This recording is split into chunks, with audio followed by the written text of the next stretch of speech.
Very good morning. You're watching India Market Open, and I reckon we will have a good morning after all, after yesterday's slam dunk in the closing session, Niraj. Yeah, I mean, so much of scare around what could happen and multiple factors out there, but all of them seem to have come off interestingly well. No news is good news in the truest sense of the terms, at least this time. So the SEBI board meet and the press release which followed, there was no press conference of course, has not said anything about F&O tightening. Does that mean it won't happen? Possibly not.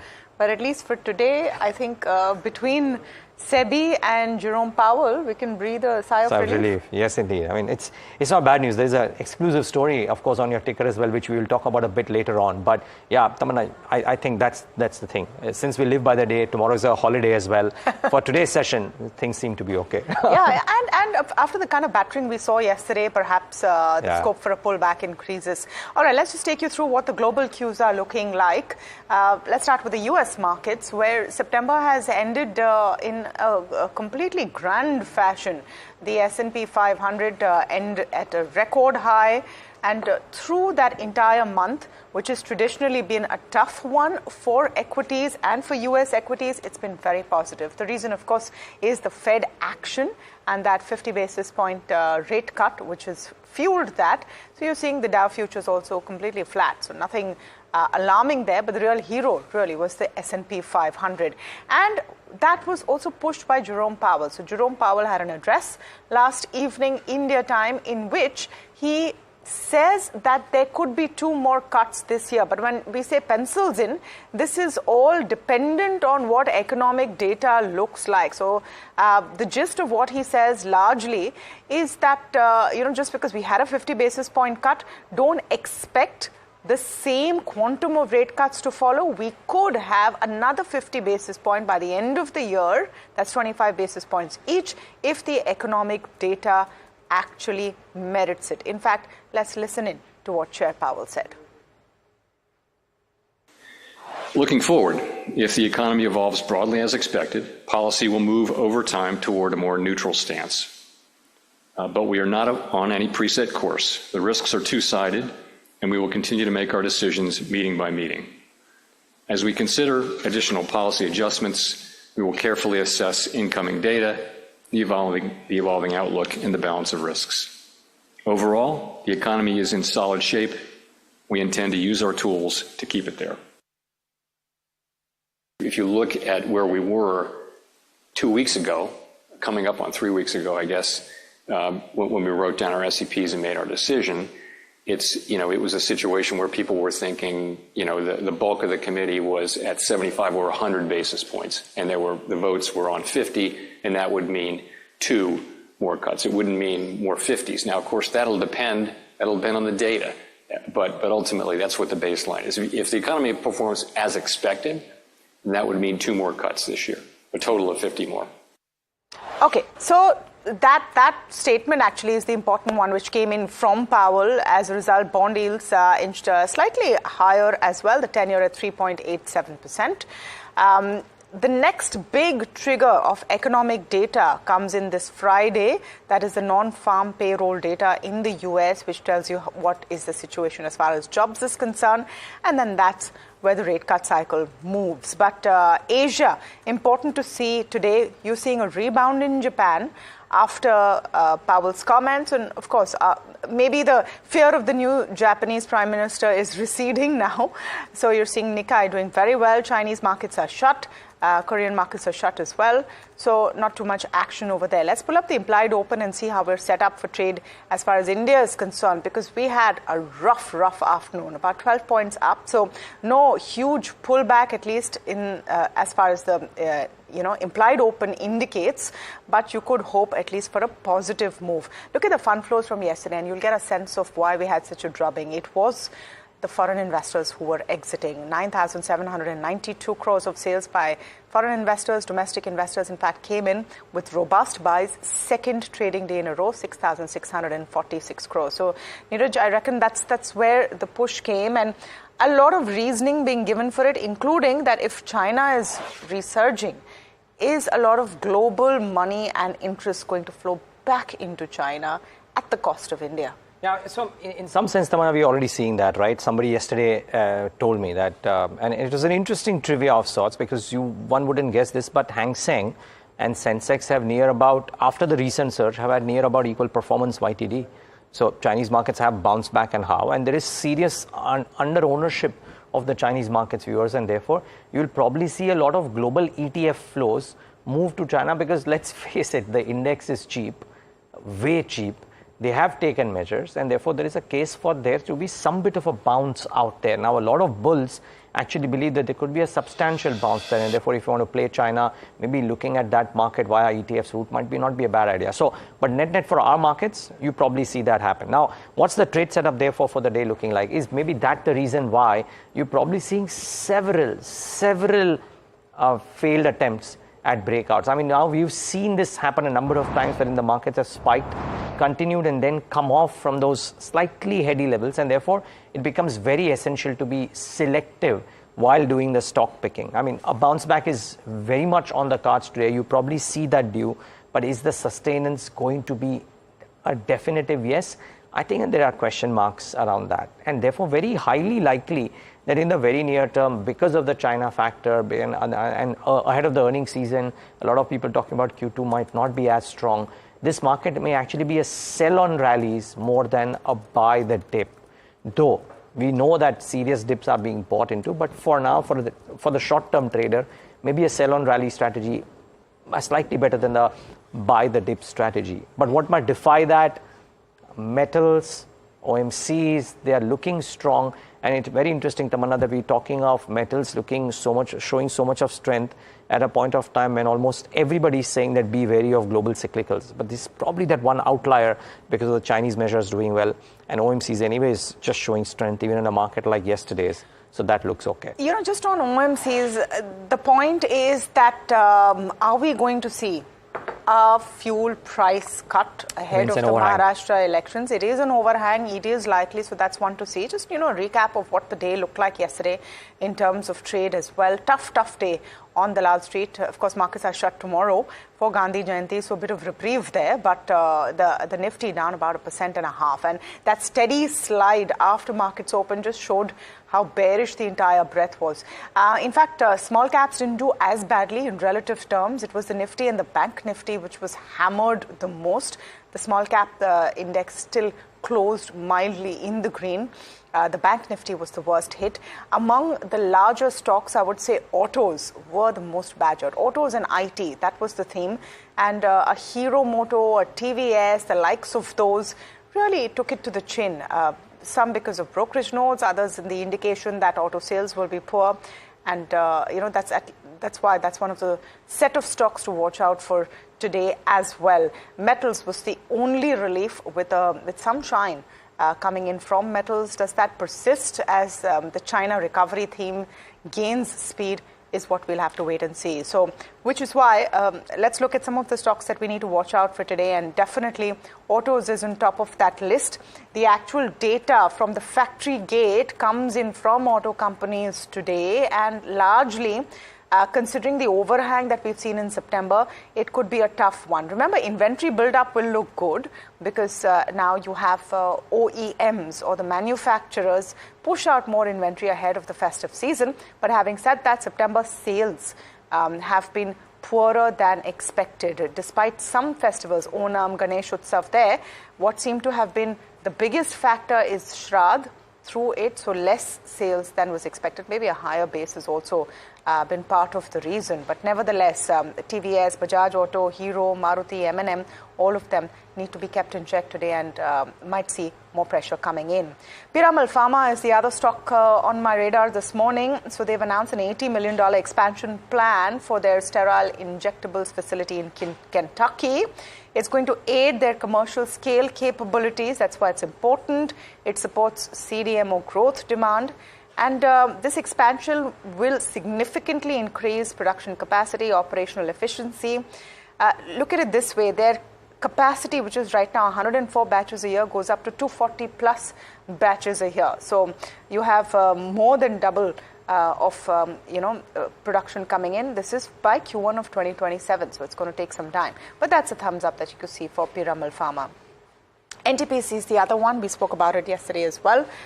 Two good notes were out on it yesterday, so it was in action. But now they've signed, a subsidiary of NTPC has signed an MOU with Government of Rajasthan for the development of 25 gigawatts of renewable energy projects. So, which is why NTPC is in focus. The biggest reason, of course, is NTPC Green, the IPO that is expected to come, and a lot of retail investors hoping to get shareholder quota with their investments in NTPC. So expect that to be on a roll today as well. In most cases, unless there's some really negative news. But those are three of the stocks that I'm watching out for. Yeah, interesting. And one just hopes that a lot of these MOUs eventually turn up into projects as well. So it's an interesting one. But such a news-heavy week it's been for NTPC, certainly a stock that you want to monitor. Three names, and then we'll talk about the bigger ones as well, because there's a gas price move that has happened. We'll talk about that. But from the mid-sized ones, a few stocks that might react. Kalpataru Projects has bagged new orders worth 1,241 crores in India and overseas market. Let's see if it brings about a bit of a reaction for this one. So it's a stock that should be on your radar. Bank of Maharashtra to raise 3,500 crores via QIP, 8.6% stake at an indicative price of 57.36. Maybe a bit of pressure for Bank of Maharashtra today. Interesting block deal or in a bulk deal signed DLM. HDFC Mutual Fund has bought about 4 lakh shares at 667 apiece. The stock is around those levels only. So that should be kept in mind as well. So there are 2 or 3 things that you certainly want to watch out for in the session today.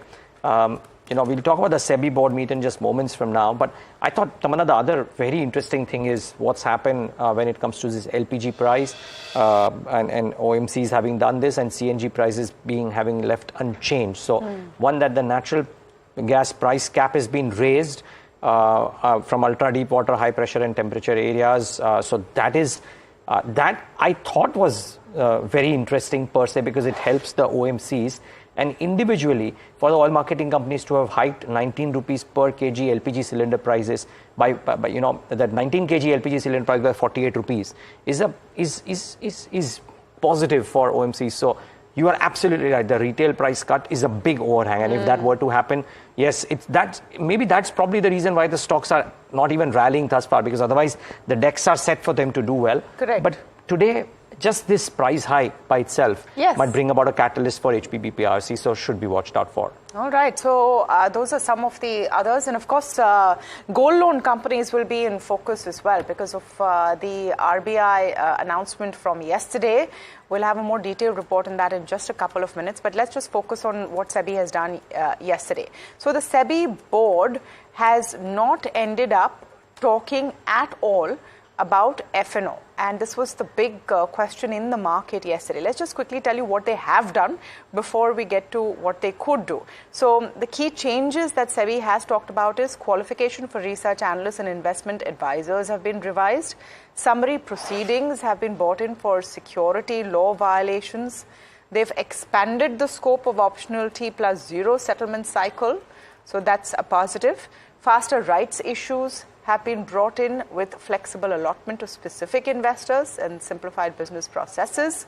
So this would be a positive as well, because things like the amount of time you have to take to notify the markets has gone up from 30 minutes to 3 hours after you have a key board meet, or if you have to tell the market, this is for companies, if you have to tell the market about any kind of fines, you don't have to tell them immediately, and there is now a cutoff to what the extent of quantum of fine is for when you have to notify the market. A new regulatory framework for new asset classes will also be coming in, and mutual fund light framework for passively managed schemes will be coming in. That's an important one. There's equal rights for alternative investment fund investors, and ODIs will be following the same disclosure norm as FPIs. ODI, of course, is offshore derivative instruments. So this is a more investor-friendly move. But sometimes, so what has not been said becomes more important than what has been said. And Sajith is joining us for exactly that. So, Sajith, yesterday the buzz in the market was that post the SEBI board meet, and I know we were all waiting for that press release nearly till 10 in the night, there's going to be a huge crackdown on F&O regulations. Now, this morning there's relief that hasn't really happened, at least from the SEBI board meet. But now you are learning that this process is definitely underway, and it doesn't need the SEBI board meet's ratification at all. So it's coming, but maybe in a little bit from now. That's true. To put it in context, the SEBI board basically, whenever it meets, it looks at regulations which are supposed to be changed. And regulations which are already been notified, which could be anything like the research analysts or investment advisors, what we saw coming in the thing.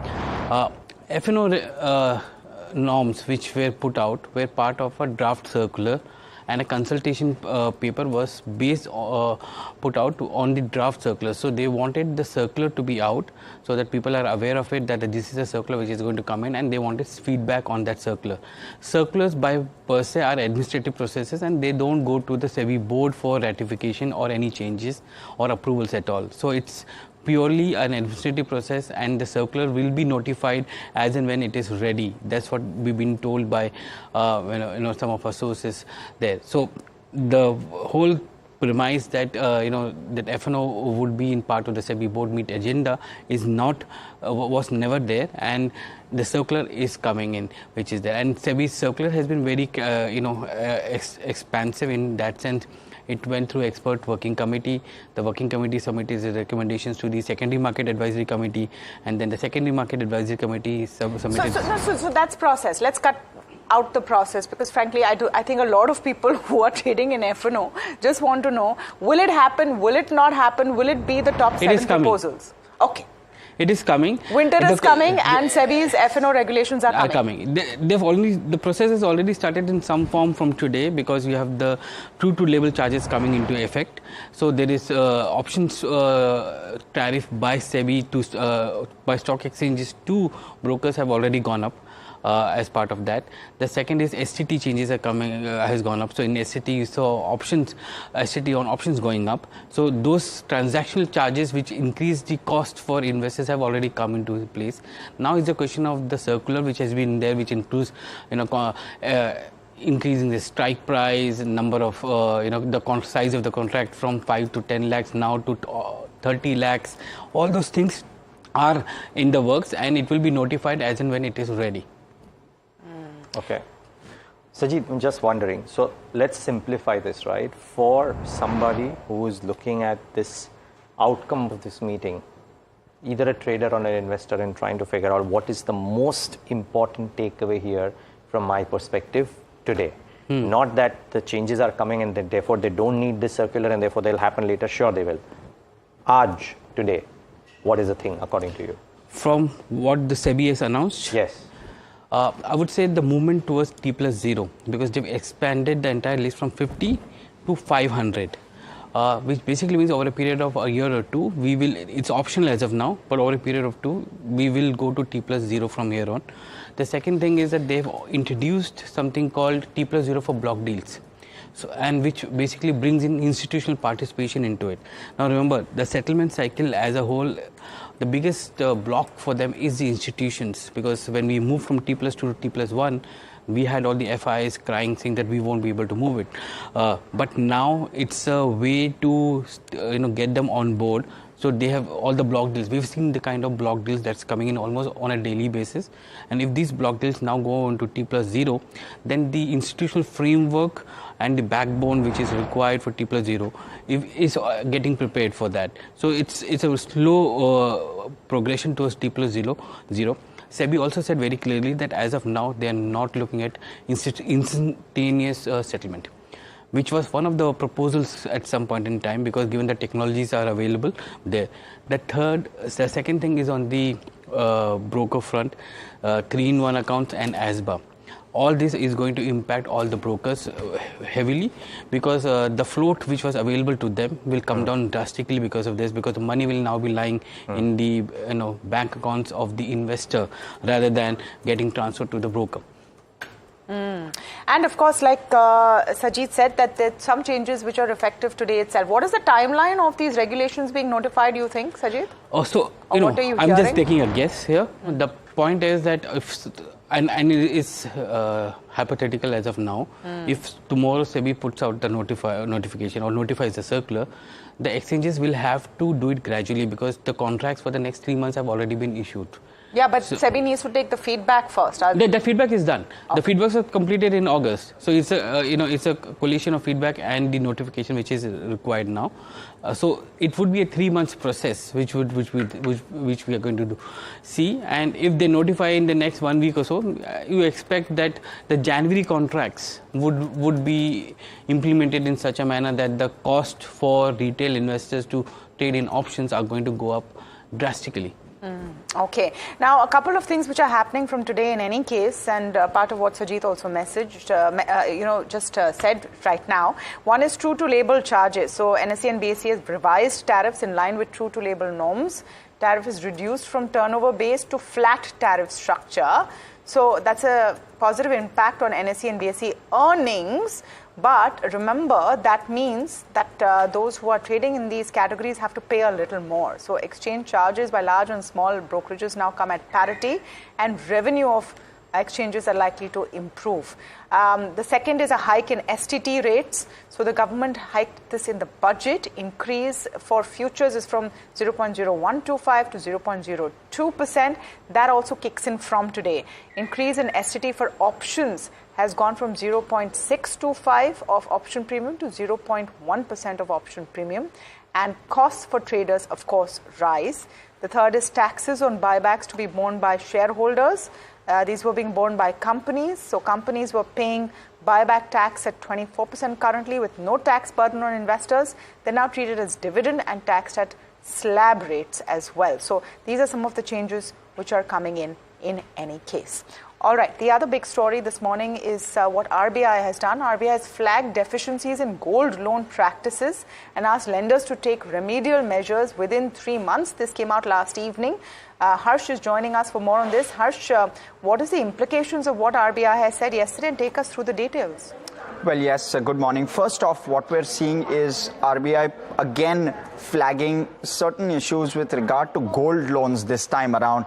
So they are continuously trying to calibrate and control at least the way in which lending is done. First off, they believe that there are shortcomings with regard to loan distribution and sourcing of loans. Second, on valuation of gold without the presence of customers is the other concern which RBI has. Inadequate due diligence, which a lot of companies are or lenders are undertaking, just a lack of it. Third is lack of end use of gold loans. So while they're disbursing the gold loans, where exactly are they being used? Reported versus actual use, not really clear at the moment. Lack of transparency during auctions, post defaults. Also, there is a weakness with regard to continuous monitoring of loan to value. Of course, gold prices have only gone up, but nonetheless, that's something that RBI wants to try and plug. Also, incorrect application of risk weights is what RBI believes lenders are currently doing. So these are 6 to 7 key deficiencies which RBI sees in the system. What they are suggesting lenders do: comprehensively review policies and processes which are already in place, and second, report action which they've taken to comply with all of these observations which RBI has made from an industry-wide perspective. Of course, Manappuram, Muthoot, the key gold loan NBFCs, but outside of that, CSB Bank as well, 50% plus of AUM within that gold loan basket, and therefore all of these will be in focus. Likely a negative reaction. Also, IIFL Finance, 30% of IIFL's book is gold loans, but the key here positive is that IIFL has got a green flag from RBI after the 4th of March embargo that the RBI put on IIFL Finance on gold loans. They've got a green flag, and therefore likely positive for IIFL Finance because a vetting of processes already happened. Bernstein's view is it's positive for gold lenders like Muthoot. Established gold lenders, they believe, have strong processes, and therefore they're constructive on Muthoot. Will add to the lenders' growth momentum as well, is what Bernstein is saying. They have an overweight on Muthoot. So a very kind of differentiated view coming in from Bernstein as well. They believe that the established financiers will likely be, this actually will be positive for those established financiers. All right, thank you for that, Harsh. So gold loan companies again in focus, but the established ones will have a better chance, so that's important. Now, more news, of course, on the IPO front. The market regulator has now approved the IPOs of Hyundai Motors, Mamata Machinery, Acme Solar, Vishal Megamart and Innovision. All of this has come in last evening. So a lot of action last evening. The Hyundai IPO, though, is the one which everyone's watching. And Tushar is joining us with more details on this. Yes, Tushar. Essentially, what we reported a few days ago, citing sources that the Hyundai India IPO, which is potentially India's largest, has been approved by SEBI. That has come to fruition at this point of time. So it's basically a SEBI stamp on perhaps what will be India's largest IPO. What we know so far is that the size of the IPO is about $3 billion or about 20,000 crore rupees. That puts it at neck and neck to the LIC IPO that happened a few years ago. The valuation is seen at about $20 billion, which is about half of what the parent company in South Korea is valued at. You also have to remember that it's a pure offer for sale by the Korean parent. All the proceeds will go to the Korean parent, but there will be some involvement, at least some outlay that will go towards actually setting up, increasing the output, so to speak, from India. What we are hearing from sources now is that the red herring prospectus is likely before Diwali. So essentially, a listing will not be far away after the RHP comes out. Right. Okay. Well, certainly one of the most watched IPOs. I think if you just take a look at all the global publications as well today, the story of the Hyundai IPO, Swiggy IPO, permissions being given are essentially center stage. What is also center stage, interestingly, is that a deferment of the implementation of the FNO norms almost immediately. So 2 or 3 key stories, and we've tried to cover all of those. So remember, there are a lot of individual stocks which will be in focus, as me and Tamanna have discussed, and you will see an IREDA reacting. You will probably see some of the OMCs reacting. So I think all of that has been covered.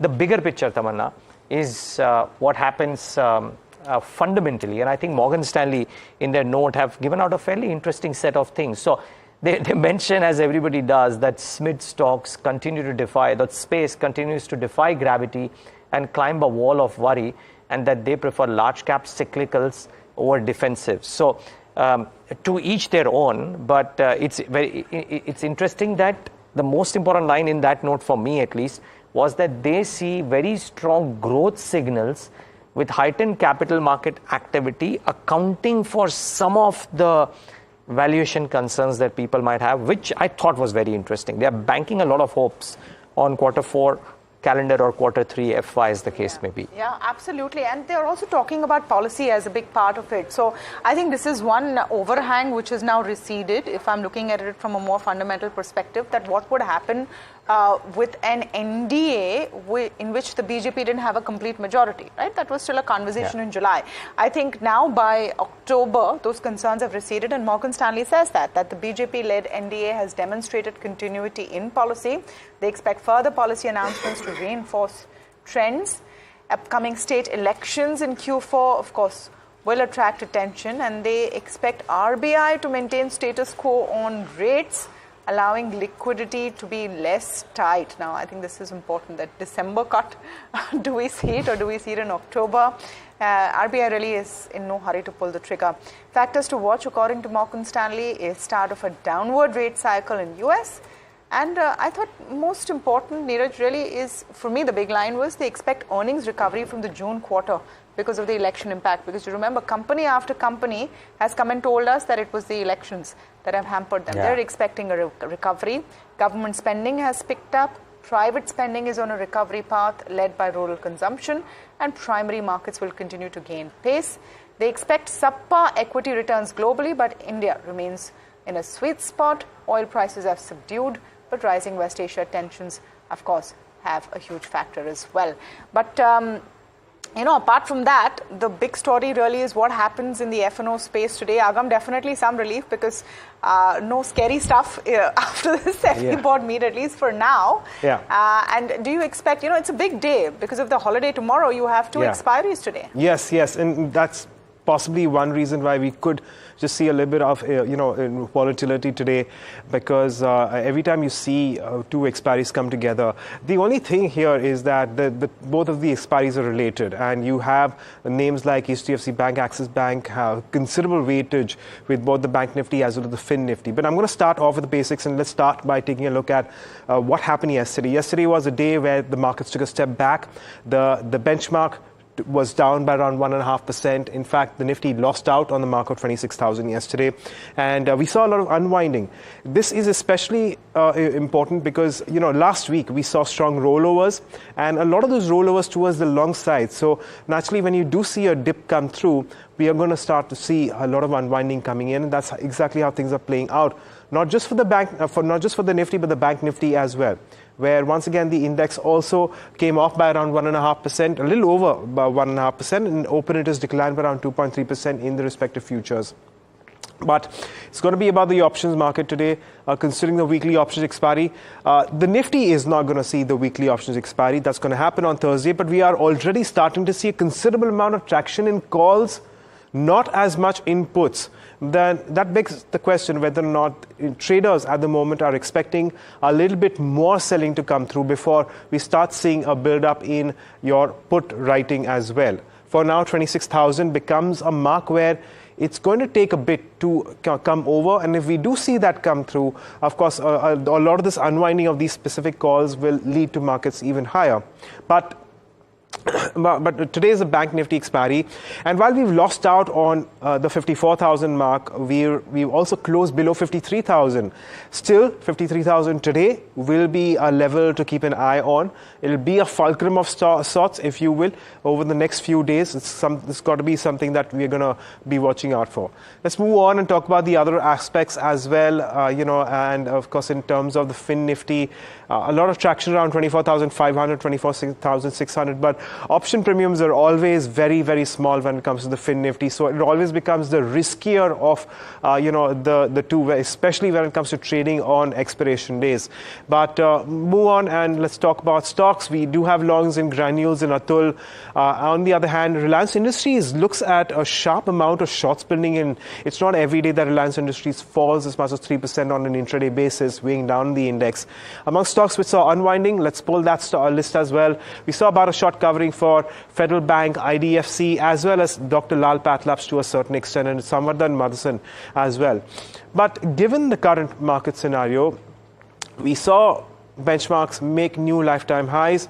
Where do we go from here? Well, let's get into expert opinion. We have Rahul Ghosh of Hedge.in who joins us on the show. Rahul, good morning. Thanks for joining in. How do we go about markets now at this point in time, considering we have already seen so much strength? What's the way forward here? Good morning and thank you for having me. So last week around, if you notice, I had mentioned that October is a 5-week expiry. And whenever you have a 5-week expiry, you will notice that statistically, Nifty or both the indexes move on the upside as well as downside. There are sharp move on both sides. Now, 1 day of down move is too early to say whether this is the sharp move downside or not. But on Bank Nifty, if you recollect, we used the 9th October expiry and planned a bearish strategy. Now, that strategy is currently paying dividends because all 3 legs were of 9th October expiry. We continue to hold the view that you will see a both-sided movement in October. Whether yesterday's move is a knee-jerk reaction to hoping something comes out of SEBI, or whether it is going to be another 400-500 points cut on the downside will depend on today's move. If we see Nifty fall more than 100 points today, then you can expect the first leg of October series to be on the downside. That is, if Nifty cuts 25,700 on the downside specifically. If Nifty does not cut 25,700 on the downside, then we can say that it was just a knee-jerk reaction and it's business as usual moving forward. Keeping this in mind, we are planning a conditionally long move in Bank Nifty or a conditionally long strategy in Bank Nifty. I can go ahead and share the strategy. Please go ahead, Rahul. How are you placing bets on the Bank Nifty then? So what we're doing is Bank Nifty yesterday closed at 52,900. Now, this is a very critical level, as you were saying a little while earlier, that 53,000 got broken. But like I mentioned some time back, we need to see if this level sustains or is there a further breakdown. If this level sustains, then you can see a very sharp move on the upside. So instead of preempting whether it's going to sustain or not, we're going to conditionally do a strategy. And this time around, a very simple strategy. Once Bank Nifty crosses 53,500 on the upside, that is about 1% on the upside, and you see a close above 53,500, what we're going to do is we're going to buy the 54,000 call of October end expiry, and we're going to sell the 54,500 call of October end expiry. Simple bull call spread with the small caveat that the closing has to be above 53,500 on the upside for this bull call to trigger. The trade can be entered from any time starting today up to the 15th of October. So you can keep these values handy with you. At any point in time you see above 53,500 a closing, this trade can be initiated on the long side. Because it's a spread, the loss is capped. The loss would be capped to somewhere around 1,800 rupees. And of course, the reward would be close to 3,000 rupees if you continue to hold on, I beg your pardon, until expiry. All right. Well, so simple, straightforward bull call spread on the Nifty, but there is a condition here, provided that we sustain about 53,500. That's how Rahul puts it. Rahul, that said, there's been plenty of bottom-up action in the markets. Any stocks on your radar this morning? So interestingly enough, the stock that I was just looking at before coming on the show was Reliance, because you don't see a 3% move on the downside on the counter. We can see an upswing in Reliance, contradictory to what happened. The level to watch out is 3080. Currently, it closed at 2950. Above 3080, one can initiate a long or some spreads on the upside with respect to Reliance. Another sector as a whole that is looking good is that of FMCG. So names like Hindustan Unilever, Dabur, Britannia is also something that you can see in flavor in the October series. And I would recommend, with a disclaimer of no personal holdings, of initiating longer positions on the FMCG sector. So if you notice with yesterday's big cut fall, a stock like HUL was down 0.02%. when Nifty fell 350 points. So strength in the sector, doing very well, and bullish positions should be initiated in them, keeping the October expiry in mind. All right, Rahul. Well, there you have it. Two stocks that can be watched out for. That's Reliance Industries and HUL. Rahul, thank you for joining us and taking us through your views on the markets and, of course, giving us a handful of ideas to work around with given the current circumstances. With that, it's back to you, Tamanna. All right. Thank you for that, Agam. RIL move will be one which is interesting to watch because that as a heavyweight had really placed pressure on the index, was nearly 3% down. And Rahul Ghosh was absolutely right. It's rare when you see a heavyweight or a biggie like RIL make a negative move of 3% down. Will we see a pullback there? And that will definitely contribute to any kind of recovery we could see in the markets today. But let's talk about auto sales numbers in the first set on your screen. M&M September numbers are out. Total passenger vehicles have been up 24% at 51,000 odd units, 51,062 actually, versus an estimate of 49,501. So that's better than what was expected. That's a thumbs up. Total exports have increased by 25%. That's definitely an improvement. Domestic tractor sales have been a bit sluggish, up about 3% at 43,201 units. But there is a quote from the management in that first cut of the press release which was come in, saying that they do expect tractor sales to pick up. Total tractor sales are up 2%, again a bit sluggish, at 44,256. Still slightly better than what the estimates were. So M&M at least is seeming to have done better than what was largely expected as far as the auto pack is concerned. But you'll see some more of those numbers over the next hour or so. Now, shifting focus to what are the top brokerage calls today. JP Morgan has rated Nykaa an underweight with a revised target indicating a 21% downside. And Equirus has restated a long ratings on Lloyd's Metal. Mahima brings us all the latest. Right. So I'll start with JP Morgan on Nykaa. Now, they met the management of Nykaa, and there are some key takeaways that they've derived from that. And as you rightly mentioned, they've given a target price of 165, which poses a downside of 21% from its yesterday's closing price. What they're saying is that BPC growth is prioritized over margins for Nykaa, and they're lowering their losses even as growth is soft in short term. Now, in terms of the gross merchandise value to the net sales value conversion has been weighted down due to higher discounts for Nykaa, and Nykaa sees no major impact from increasing proliferation of quick commerce. Also, the contribution margins are expected to be range bound going forward as per the management, and physical store footprint will be doubled to 400 plus stores by March 28. They're also saying that Nykaa targets break-even in fashion business by FY26 along with margin expansion, and Nykaa aims to grow fashion net sales value by 2.5 to 3 times over FY24 to 27 estimates. And lastly, capex is expected to be lower than that at FY23 levels.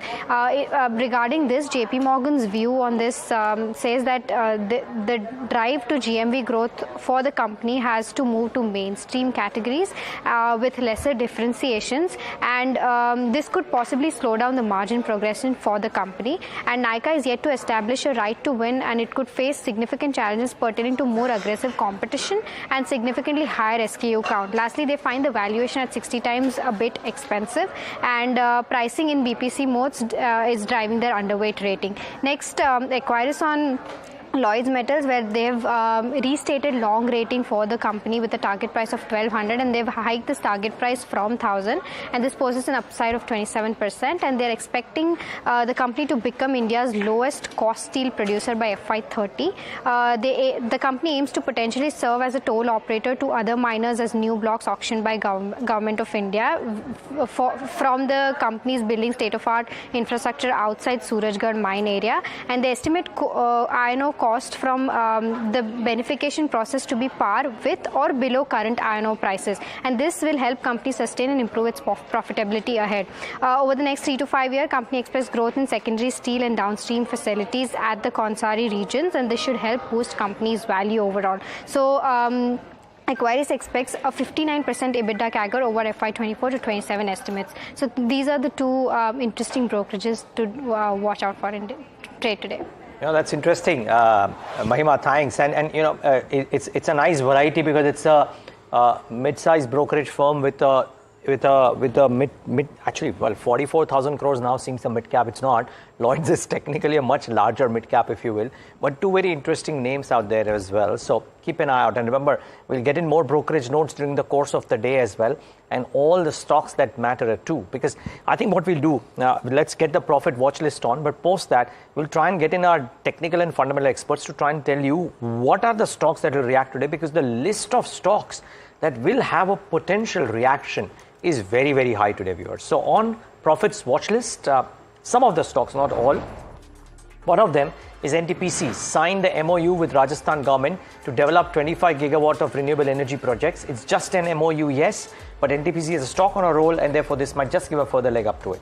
Kalpataru Projects gets 1,241 crores worth of orders, both domestically and internationally, so watch out for Kalpataru Projects. Bank of Maharashtra will raise 3,500 crores via QIP, 8.6% stake at a discount to the current market price. Let's see if it absorbs the selling pressure.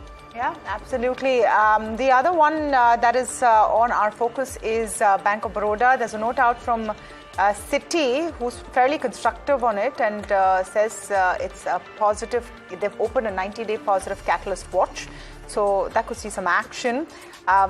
Even Lloyd's Metal, on the basis of a brokerage note from Equirus, that is constructive with a 27% upside, so a positive take there.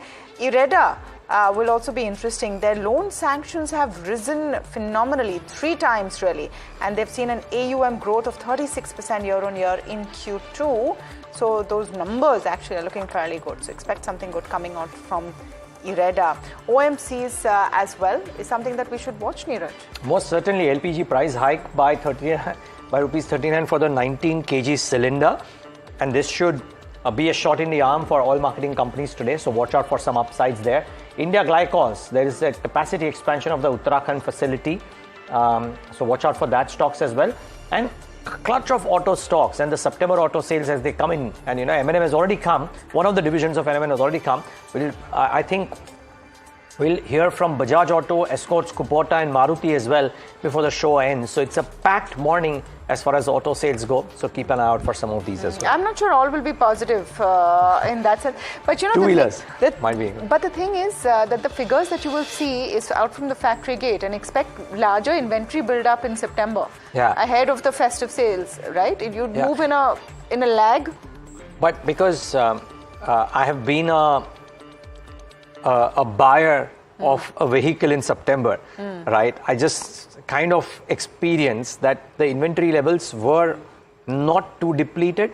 And because of that Pitru Paksh, or the 15 days of no buying, I think four-wheeler makers definitely will have a weak month. I got some very good discounts. Yeah. So, first-hand information. Maybe the one that you bought was not really, long waiting list. No, choice of 3 or 4 cars. Wow. And then... what a change from the times when you had a 3-month, 6-month waiting, it's long gone. Waiting list. That's, of course, long gone. Not a good sign, definitely, for automakers in that sense. So keep an eye on that. M&M numbers, though, looked good. Rajat Bose joining us to start off our conversations this morning. Rajat, how are you doing? And are you feeling like we're going to have a good day versus the kind of drubbing we got yesterday in the markets? What's your call on the indices? So long as the 25,000 mark is not taken out, I would say that there is every possibility that the market will bounce back and the Nifty might once again get into the 26,000 territory. However, it needs to take out 26,650 decisively. Unless it does that, वो खतरा रह ही जाता है. So the situation is such that we are now fighting for either defending 25,000 and getting past 26,650. If 26,650 is decisively taken out, then even 27,000 or further up, because this 26,650, last time when I talked with you, I said that this is actually a 2.618 Fibonacci from the highs of exit poll to the lows of the result day. So this is a special Fibonacci ratio, and it does give its effect. It has given at least the beginning of it, but we need to see how things pan out. And regarding the Bank Nifty, what I would say is that Bank Nifty needs to take out 53,400. If 53,400 is not taken out, then there could be further fall, and 52,700, 52,500 would act as a support.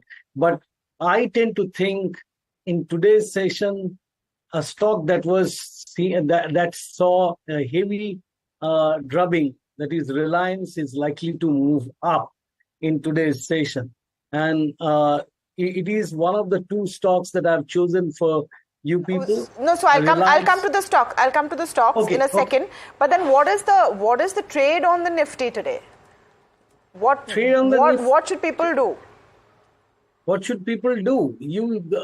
What you do is that wait for 25,870. It's only 60 points. It's only 60 points. It's not even 1%, not even 0.2 or a little above 0.2%. Once 25,870 is taken out, go long. Otherwise, if it falls below 675, 700 kind of range, you go short. It doesn't see. Since we are giving advice, one should remember that at 9:15, some people call it Stock Express, some people call it instant trade. It is not the thing. You at least wait for today, how things pan out, and then only jump. It's not a clear sell, because I have checked about 170 counters yesterday. I have found that there are lots of stocks that have shown good strength, and there are stocks that have gone down. So it's a mixed bag. Take a pause and then move. Okay, the Stock Express, Insta call. No, we're not doing any of that. We're just telling you simply what you should do or what you could do. Of course, use your own discretion. Rajat, let's hear your stocks for the day. Well, I have 2 stocks in mind. First is Reliance. Reliance, I would put a stop loss below. It closed at 29.53. My stop loss is at 29.19. Targets would be 29.98, 3019, and 3043. I'm trying to tell is that yesterday's fall might be wiped out in today's session, or at least half of it might be wiped out in today's session. The other stock clearly showed high volume breakout, that is SRF. I would put a stop loss below 24.72. 24.98 is the closing price. Targets are 25.25, 25.42, and 25.50. These are the two stocks. Both are large caps, but today is the day you better play large caps. There are small caps, there are mid caps, plenty. You mentioned oil refining companies and all that. There are pretty good longs. Okay. Let's get Sunny in on the conversation. Very good morning, Sunny. Just want to get your take on autos. How are you going to look at some of the numbers that we will see today? We've already seen the first cut from Mahindra and Mahindra. Your take on that, if any, seem to have been better than expectations? Yeah, good morning, everyone. I think, yes, better than street expectation, especially on passenger vehicle side. So far better number, and I think ahead of festival, although we have seen a kind of 15 days of Shraddh where usually the retail sales are muted, but this time Diwali is slightly earlier, so early November is the Diwali. So I think channel filling is something which we have seen, which will be seen in the which would have happened in the month of September and October maybe first half. So I think better than street expected number, and along with that, the deal with Skoda is something which will keep this stock in action today. And again, on two-wheeler side, we are expecting a pretty good set of numbers. So all the two-wheeler players, whether it is Hero, TVS, Bajaj should continue to report well. In fact, the Vahan data was showing that EV two-wheeler sales, Bajaj has lead in the month of September. So Bajaj can also be in action today. So you're expecting a bounce back in Mahindra and Mahindra, Bajaj in action today.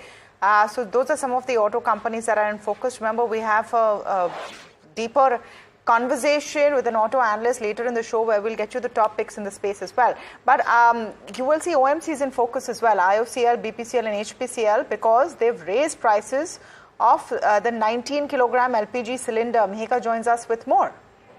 Good morning, Tamanna. Yes, so IOCL, BPCL, HPCL have all raised their 19 kg LPG cylinder, which is liquefied petroleum gas price, by 39 rupees, and these prices are now effective today. Now, as per the IOCL website, the prices at Delhi and Mumbai stood at 1,740 and 1,692.5 respectively, and this is the per kg price. Now, prices on September 1st, when you compare it, stood at little over 1,690 rupees and 1,640 rupees per kg. But it is to be noted that current Delhi and Mumbai prices are still lower than the April 2024 prices, because over these past few months we did see prices getting cut because of the general elections. We also have the oil marketing companies that have cut the aviation turbine fuel prices for ATF. Now this reduction is to the tune of 5,883 per kiloliter, and the new prices are also applicable from today. For domestic airlines, the Delhi prices stand at 87,597.22 rupees per kiloliter, and Mumbai prices stand at 81,866.13 per kiloliter. So you have an increase in prices as far as LPG is concerned.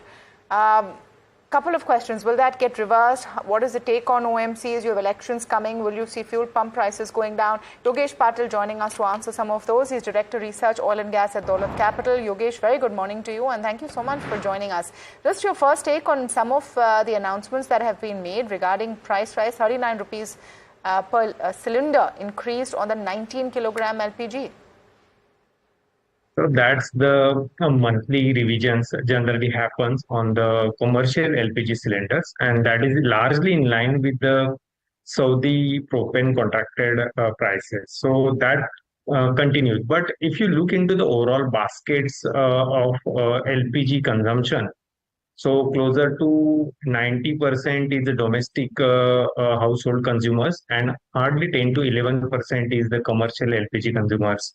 Overall in India. So we don't think so a kind of a major impact on that side for the OMCs. But there are, yesterday we have seen a major development on the gas price side, and that is on the side of the HT.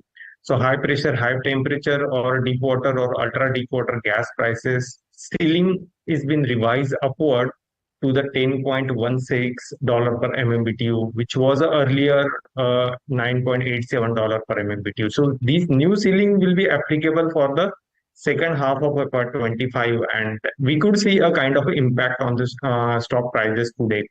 Considering that these will be an input cost of gas for the city gas distribution companies, plus the power and plus the fertilizer sector and other consumers also.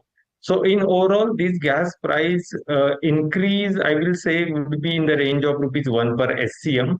So if we deep dive into the gas sourcing baskets of these CGD companies like the IGL, Mahanagar Gas and the Gujarat Gas. So in case of IGL, in overall, they are consuming closer to 7 to 8% of their overall gas basket as HPHT gas. So we don't see a kind of a major impact on their gas cost because that would hardly inch up by the 0.1 rupees per SCM. And they can easily manage or accommodate or adjust that gas cost to their overall gas basket. In case of Mahanagar, it is closer to 12% of their overall gas basket, that HPHT gas which they are receiving from the KGD6 field.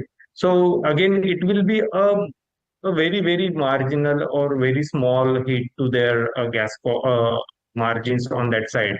And lastly, touching to Gujarat Gas might be in the range of 5 to 10%, so same. But this could be a little bit positive for the companies which are producing the HPHT gas, like the Reliance Industries. So Reliance is, as per our knowledge, it is producing closer to 30 MMSCMD kind of gas from their KGD6 gas field, and it will be a kind of 500 crore additional EBITDA gain for the second half of FY25. So it clearly indicates that 3 to 4% kind of upside to their ENP EBITDA and kind of a 0.5% kind of upside to their overall consolidated EBITDA for the FY25. Okay, so now Yogesh, just a couple of things. For one, let's talk about OMCs. What would be your call on OMCs right now? You're saying the LPG cylinder hike has not made too much of a difference because it's only on commercial, which is a smaller proportion of their entire number. Secondly, if I take into account the fact that it's widely expected there will be some cuts in retail prices of petrol and diesel ahead of state elections, what would be your take on OMCs and which one would you have a buy call on, if any? So let me frankly tell you, two things are there. On the OMC side, today's commercial LPG cylinder price is not going to impact more on the stock price. But on the other side of the LPG, which we are consuming as a domestic household, 90% volume contribution to overall LPG sales of the OMCs. So I can say here in the second quarter for 25, the losses are still there, closer to 9 to 10 rupees per kg kind of losses on the sale of domestic LPG cylinder. That we can say OMCs are still waiting for that kind of a subsidy reimbursement from the side of a government. That's the one thing. Secondly, right now the crude prices are $72 per barrel. Okay. OMCs are earning a supernormal gross marketing margins on the petrol and diesel. Okay, that very well known to the street, closer to 13 to 14 rupees per liter. But one should look into the integrated margins of these oil marketing companies, and these are closer to the 15 rupees per liter. And historically, it were in the range of closer to 11 to 11.5 rupees per liter. So there is a scope to cut down the petrol and diesel prices by 4 to 5 rupees per liter. That cannot be ruled out. However, the timing, we can only gauge the timing. The timing would be in the post completion of Haryana election, which is going to conclude on the 5th October. So 5th October evening. Yogesh, allow me to come in. I need to slip into a quick commercial break because time bounds. Just stay on. I'll want one question with you after the break is done. Please stay on for a moment. We'll be right back.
Okay, back with India Market Open right here on NDTV Profit. We were in conversation with Yogesh Patil. He tracks oil and gas and Director Research Oil and Gas at Dolat Capital.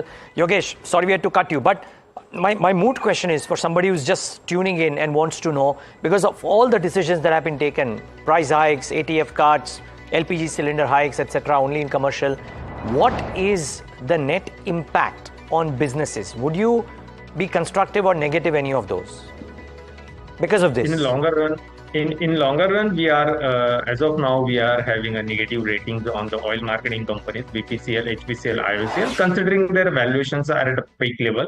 Okay, that's one thing. Secondly, no one knows the timings and the integrity about how much quantum of price cuts will come. That could be a kind of a negative for the stocks in upcoming 3 days, 4 days, 5 days, or in a week. No one can guess. But yeah, it is likely that the price cut will have a negative reactions on the stocks. Okay. Yogesh, really appreciate this. Thanks for taking the time out and being with us. Much, great having you today. You know, allied to oil and gas, by the way, is a stock that saw some delivery-based buying in trade yesterday. On the expanded equity, there was a massive delivery, quantity mark for delivery that's on SpiceJet. Was up about 7-8% as well. And Rajat, I would love to understand from you, after being beaten down black and blue, SpiceJet bounced back yesterday, looks like starting off well today. Would you be a buyer into SpiceJet from a short-term trade perspective? Yeah, it can be done because I tell you 3 reasons. One, there is a tweezer's bottom yesterday as well as the day prior. It almost hit the same lows. Second, it has already tasted the 200-day exponential moving average on both the days and then bounced back. Bounce back happened and it has actually went beyond the day prior's high, and it's a green candle on the trading view chart. So chances are that you will see that you put a stop loss below 60, 68 to about 72 in the short term, it can move up to. So SpiceJet is a buy. Rajat, I have to ask you, did you say tweezer's bottom to describe SpiceJet on the charts?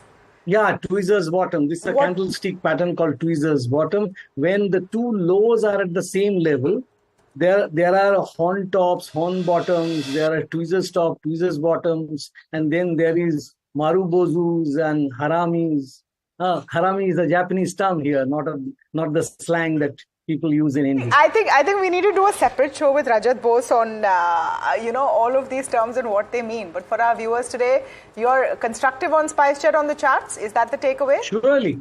Okay. Absolutely. So because the volumes are also pretty good. Okay, so volumes are good.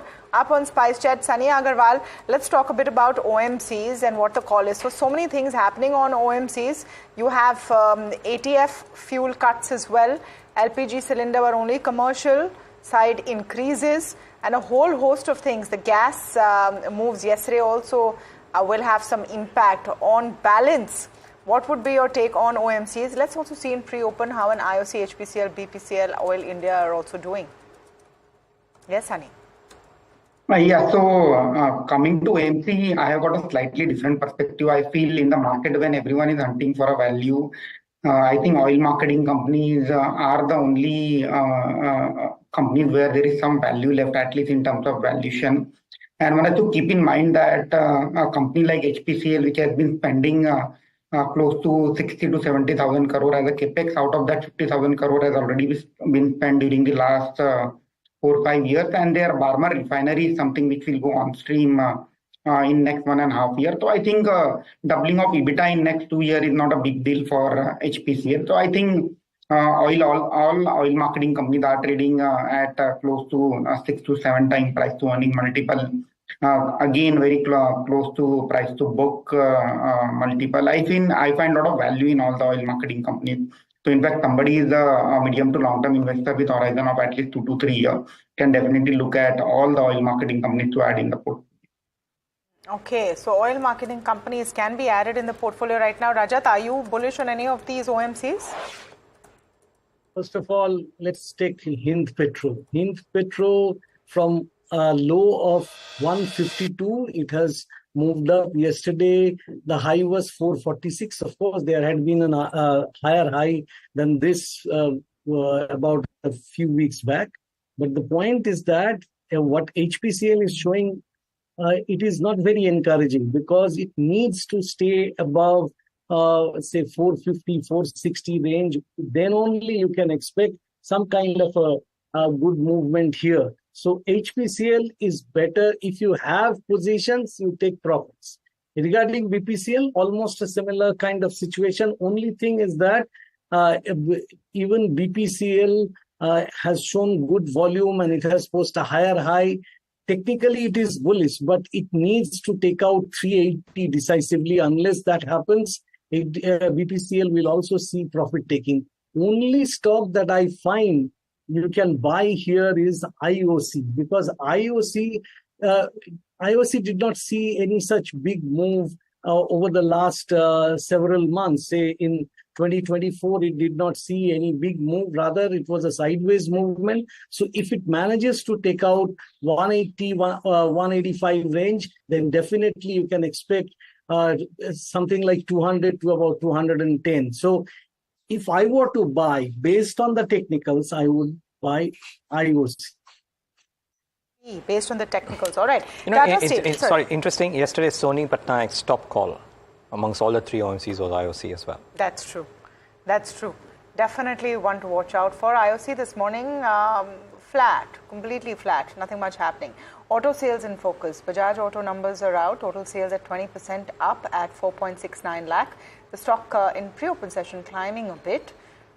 Remember, there were reports in any case that Bajaj Auto is zooming ahead of peers in the EV space as well. But remember, EVs is still a small proportion of the entire book. Total exports are up 13% at 1.57 lakh units. Tata Steel is the stock in focus. It ceased operations of iron and steel making assets at Port Talbot in UK, but it will start some operations from 26-27. Mehika is joining with more details. Good morning, Tamanna. Let me break down first what's happened. They've seized the operation of their blast furnace 4 and some iron and steel making assets at Port Talbot. And these assets are located in UK's largest steel plant that Tata Steel operates. And the operations have been seized on the assets because of the end of the operational life. A little bit about Port Talbot, where the capacity at the port, at the plant is 5 million tons per annum of liquid iron. And it is the largest steel producer in the UK, like I mentioned. And it produces high quality differentiated stripped steel products. But this cessation of operations was expected because the plant, the assets were at the end of their operational life. But the steel making process will resume at the port around in the years of 2027, 2028, because the company is going to invest 1.25 billion euros in assets. They're going to set up an electric arc furnace based steel making plant using UK sourced scrap steel. So very sustainable in that nature. The electric furnace is expected to reduce 5 million tons of CO2 emissions per annum, and the proposed project will help preserve majority of the jobs that the Tata UK arm used to employ in the UK. They're also going to invest around 750 million euros in a low CO2 green steel making initiative via the 500 million euro grant that the company did receive. In terms of lastly, in terms of financials, well, FY24 annual revenues of Tata Steel UK, which includes the Port Talbot aspect of it, was around 2,706 million euros, with liquid steel production at 2.99 million tons. However, the FY24 EBITDA did see a loss of 364 million euros due to the end of life conditions of the assets. Okay, Tata Steel is going to be in focus. Let's look at what it's doing pre-open as well. The fact that, I mean, this end of life operation ceasing was known, was penciled in, but now we have the timeline, and the new operations also starting from FY 26-27 could be seen as a bit of a positive today? Yeah, I mean, the stock is starting off sedate. It'll be interesting to see. The first 8 minutes don't quite show any major reactions, but let's see if it indeed builds up from where it has left off the pre-open session, Tamanna. Could be very interesting. Sunny, I just wonder, what's your view on Tata Steel because of this development? Again, Niraj, this development was well known in the market, and it was expecting the end of the operations at Port Talbot. I think nothing new. I think I would like to remain neutral at the current juncture. And in case somebody want to ride metal and mining sector, I feel mining companies like NMDC can be looked upon. We have seen a spurt in the iron ore prices because of the boost in the China's economy. I think at a current juncture, I would like to write iron ore story rather than steel player. And within steel, JSPL would remain our topic at a current juncture. Or you're riding via NMDC or Lloyds or something else? Very quickly, Sunny. NMDC. Yeah. NMDC. You're riding via NMDC. Okay. It should be interesting. Let's see what some of the metal stocks do today. By the way, you want to keep an eye out on Aadhaar Housing Finance as well, because Investec has come out with a note on this one, which Harsh has picked up as one of the most interesting notes for the morning. Good morning, Harsh. Why is this important? Well, initiated coverage, target price 600, 28% upside. They believe that Aadhaar Housing and housing finances in general are in focus, and therefore it's a very interesting note. They're suggesting that the diversified nature of Aadhaar Housing really looks attractive to them. Mind you, Aadhaar Housing is in 20 plus states, and no single state contributes more than 15% of its book. Among the smaller housing financiers, that's really, really unique. So that's one aspect of it. In terms of growth, they've grown at 16% CAGR with regard to AUM. They've grown at nearly 36% CAGR with regard to its profit after tax. So very strong with regard to return on equity, which is nearly 17%, at least in the past. Asset quality has been steady. Your net NPAs have been below the 1% threshold. Your gross NPAs has been 1.3%, and your credit costs average is just below 0.5%, and therefore looks very attractive even from an asset quality perspective. They are forecasting AUM and PAT growth of 21% and 20% respectively, going all the way up to FY26. And they believe that risks, of course, are competition as well as private equity ownership and some amount of supply overhang, which could come as a result of that. They value it at less than 3 times price to book, at 2.9 times FY26 price to book, 600 being the target price. Okay. So Investec in focus, stock already 2.5% up. The other one which has a note on it today is Zomato from Morgan Stanley. They're overweight. I mean, I don't know when brokerage houses will get tired of putting out notes on Zomato, but yet another one. They're overweight with a target price of 278, remains their top pick. They see a target price upside of 2%. They say this is because Swiggy lags Zomato on GOV and revenues across key business segments, and profitability metrics lag Zomato, but it has been improving. Investors will see both positives and negatives on Zomato going ahead. So no movement on the stock yet, Rajat, but is that something that you'd look at? Zomato and Aadhaar Housing. Let's hear your views on both on the charts. Regarding Aadhaar, what I would say is that Aadhaar, technically it is not that strong. It has been falling for last several days, and it has come down to something like 479. It is, but it needs to take out 500 decisively, because above 500 we have seen quite a bit of selling. And see, at the time of its getting listed, it was around 280, and it is already 100% or 80% appreciation has already done. So there will be some consolidation here. And your other stock was Zomato, right? Yes, Zomato. Well, I'm very sorry. I transacted over the last 1 month. Our regulator doesn't permit me to talk about it. Okay. No problem. No problem. Any big pick, Rajat, after the pre-open session? Anything that you found interesting to add? I was actually waiting for this. That is, I want to recommend a cement company, ACC, that looks pretty good. Moving averages have turned up, and it has crossed all the near-term moving averages. It has moved above the 200-day exponential moving average. Now it is comfortably above that. Current pre-open is 25.14, but I am expecting it to scale up at least 100 points from here. That is possible. That is highly possible, a 4% rise from the current level. And you put a stop loss below 24.80. Okay. By the way, thanks for that, Rajat. Interesting. Escorts Kubota will also be in focus, because the sales data is out and it's slightly better than what the expectations were. So keep that in mind.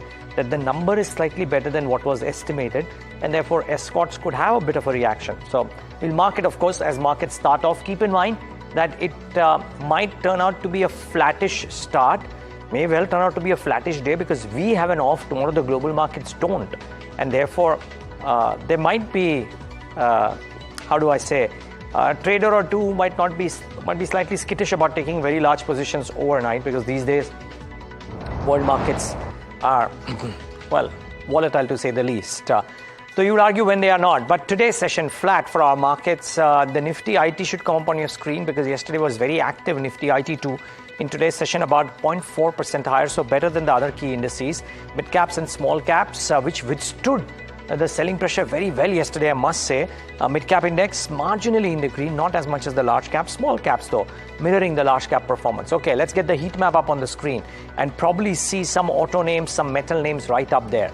And IT names too. So Tech Mahindra and Wipro. Tech Mahindra, I think CLSA has given out an upgrade to the outperform rating. A target price has been hiked, and I think which is probably one reason why Tech Mahindra is doing well. Wipro too on news up about 1.3%. Power Grid, NTPC, something that Tamanna marked, up about 1%. And Reliance Industries bounces back after that slam dunk in trade yesterday. Adani Ports, Coal India are the other ones which are out there. What is not doing well? Maybe not JSW Steel, Asian Paints. Don't quite see a Tata Steel in the list of top losers or top gainers, so it's kind of meandering around there. But yeah, seems like an IT start in the morning with 1/3% gains for the Nifty. Not bad considering it's a pre-holiday trading session. Not too many losers in the large caps, Tamanna. That's how you probably sum it up along with the IT gains. Yeah, and it's all about IT, absolutely. I mean, the roar back of IT after a huge down day yesterday is quite interesting to see. Let's just take a look at the broader indices for a second and what's happening in terms of key stocks as well. The Nifty mid-cap also up in the green. Let's look at the small cap as well, and then the sectoral heat map to see what's happening there. Small cap actually recovering nicely, but 0.5% up, so doing better than its peers this morning. Nifty IT all up there. Auto doing very well. Pull back after yesterday, so you're seeing recovery mode all over. Oil and gas also doing fairly decently. All right, specific stocks that we're watching out for. Let's look at what's happening with the Kalpataru. It was on our stocks to watch list. Secured a 1,200 crore set of orders in India and overseas. Stock is buzzing this morning, 3% up. PB Fintech. We spoke to the management yesterday. We saw some set of buzz yesterday. It continues 1.5%. They're getting into healthcare. Those details should be out soon in the next couple of quarters. News overnight on RBI's directive on gold loans. Muthoot, Manappuram feeling the heat. 2.5% down on Muthoot Finance. Manappuram also down about 2% this morning. OMCs have been in focus. We've spoken about it. IOC, BPCL, HPCL, competing factors. So not too much of a hit and not too much of an upside, but BPCL definitely doing well. About a percentage point up right now. Zomato is the other one.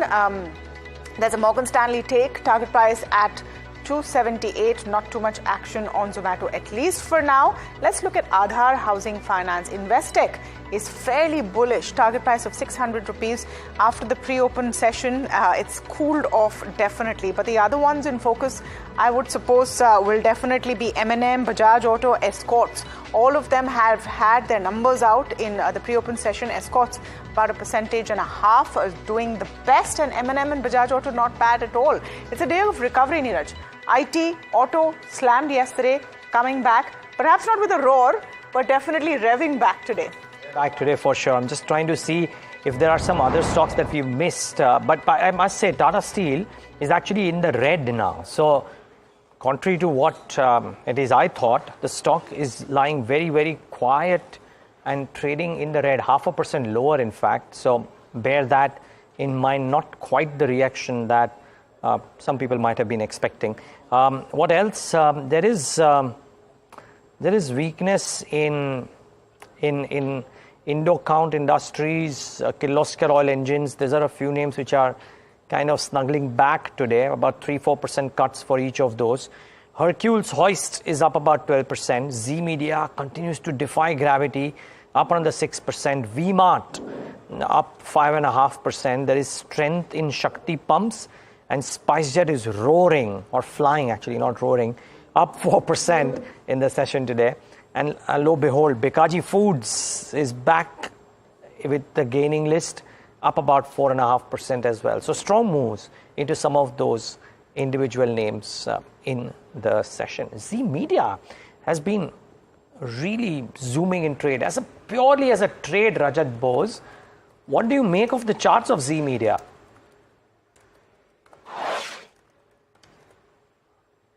The Z Media and Z Entertainment, I think the same stock, right? No, Z Media is priced at 24 rupees. Rajat, I'll give you a chance to look up those charts. In the meantime, let me just ask Sunny Agarwal, if Sunny, you've looked at the other news-making piece, which is this whole order wins that the infrastructure project firms are getting.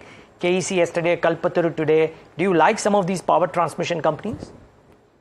Yeah, definitely. I think power is something which is a focus area as far as government capex is concerned, and we believe that the entire power value chain, whether it is cables and wire, power companies, transformer companies, power generation companies, and distribution companies, everyone will be the beneficiary over there. And one company which I would like to pick over here is the Skipper Limited. And at the same time, Kalpataru. I mean, both these players continue to do well. And at the same time, on generic infrastructure side, NCC is our top pick on infra play. And Rajat, sorry, you would have had a chance to look at the Z Media charts. Any thoughts here? Yeah, Z Media for the last 5 sessions, I think it is shooting up and from 14 to 24. And there is good volume, but after, say, about a 70% run in 5 days, whether you would buy or not, that's a big question. But punters can always buy unless, of course, it starts hitting circuits either way. Just wanted to take a look at what's happening with BSE. Because fees increase, no immediate threat of F&O regulations. BSE up about 1% today. Angel One is the other one that we should look at. 5 paisa, some of those discount brokerages, and see what's happening there. A lot of them recovering today, actually, after some of that fear-mongering that we saw yesterday. So those are doing well. Among your auto pack and your IT pack, what would be the most, the most attractive right now is really the question. Sunny, let me come to you. Look at a TechM, Wipro, all of them doing good this morning. TechM actually nearly 3% up right now. Would you be constructive on positioning yourself for IT companies before the Q2 numbers come out? It's expected to be a fair amount of an improvement. Yeah, I think, again, I'm optimistic that during the Q2 numbers, at least the commentary on discretionary spend will be positive from all the IT majors, looking at the way the rate cut cycle is panning out in US and European markets. And with BFSI being one of the important sector for all the large incumbent players. To back it up, as the numbers from the Accentures were better than the street expectation, I think that also is one of the backdrop basis which we are constructing on large cap IT companies. So we would like to wait for Q2 numbers, hear the commentary, and then take a view. But on valuation front, definitely large cap IT companies looks the risk reward look comfortable. And at current market, at current juncture, I would like to remain constructive on companies like SCL, Tech, and Infosys, purely basis valuation and growth outlook. What about you, Rajat? Are you liking the frontline larger companies in the IT space or the mid caps? The mid caps as well as large cap IT companies, they are showing some bit of traction. But at least for a technical analyst like me, I don't see that this is in line with say the seesaw kind of movement, one day up, next day down kind of thing that is happening. So I wouldn't really say that there is a major fillip to IT stocks right now. If it happens, great. I will give you a level. That is, say, if you look at Infosys, it needs to take out 1900 to about 1925. Regarding TCS, I would say that the same thing. In the recent past, there was a 3 sessions back, we saw a high of about 4378. Unless this is taken out, the moving averages are clearly down. So these things are relief rallies and they are sold at higher levels. So IT, although I am invested in IT, quite a large part of my portfolio holdings, but I'm not expecting anything great in the short term. Okay, well, that's the word on IT. Tech Mahindra has, of course, I think gotten this brokerage call, which is leading the stock to do what it is doing. But it's an interesting move, nevertheless, on TechM. So certainly something you got to watch out for. Andhra Cement has had a gain. I think some of the cement names are doing okay. Lux Industries has had this very sharp up move as well. So watch out for some of those stocks doing rather well for themselves. Sunny Agarwal, my last question to you. One nice mid-sized fundamental idea. We are almost around Diwali. So something that fundamentally you are liking with the 12-month view. Yeah, so one company which we like is Styrenix Performance Solutions Limited. While this company was known as Ineos Steel Edition.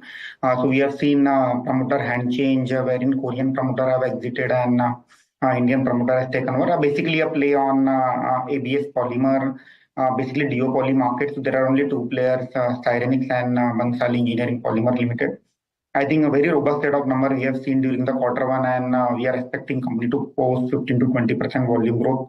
Proxy play on two-wheeler and consumer durable segment, and in a very stable pricing environment, I think margins are something which will sustain, and we will see a decent 20 to 25% kind of earning growth. So Styrenix can be added in the portfolio with a price target of 3,000 rupees.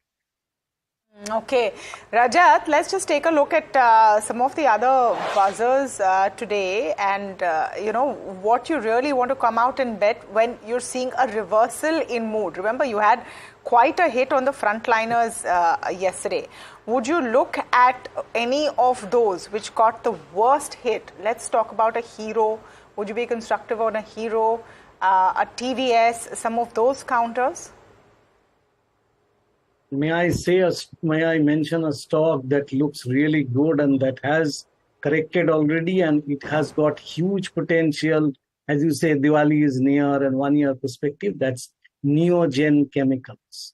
It is doing phenomenally well in today's session, and it is likely to move further up.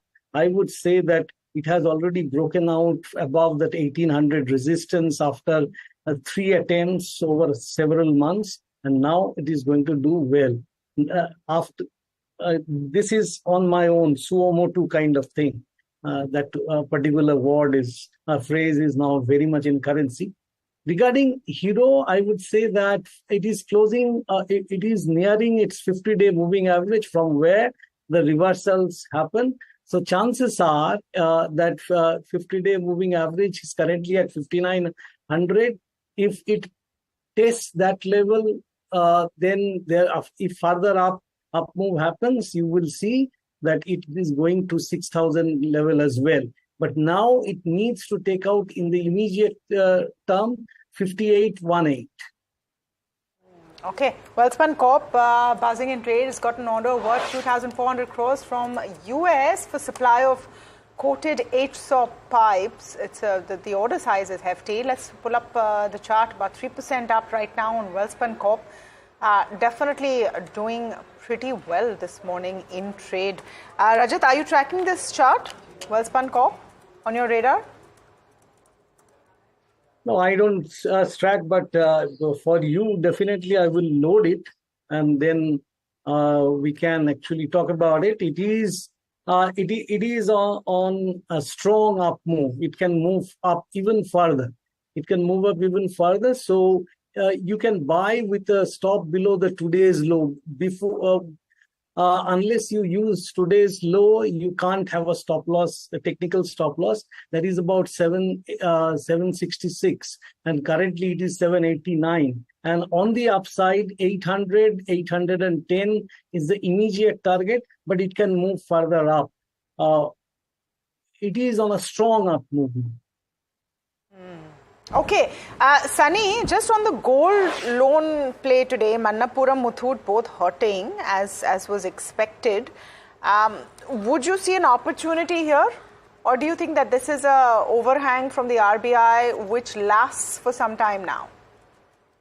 I think, yes, definitely overhang for a shorter period of time. But again, looking at the opportunity, business opportunity for all these players, I think it's a good opportunity to add stocks like pure play gold finance companies like Manappuram and Muthoot in a portfolio. Although here the horizon has to be slightly longer.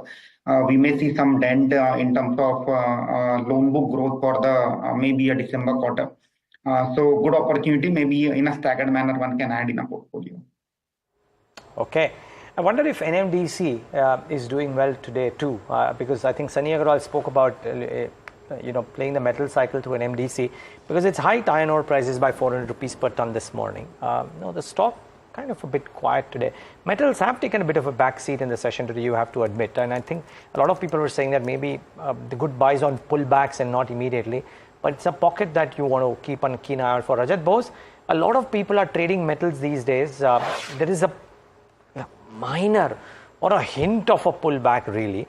Would you use this pullback to buy into metals or would you wait for some more downsides? I would rather wait for some more downsides because metals at the market top doesn't give you very big returns.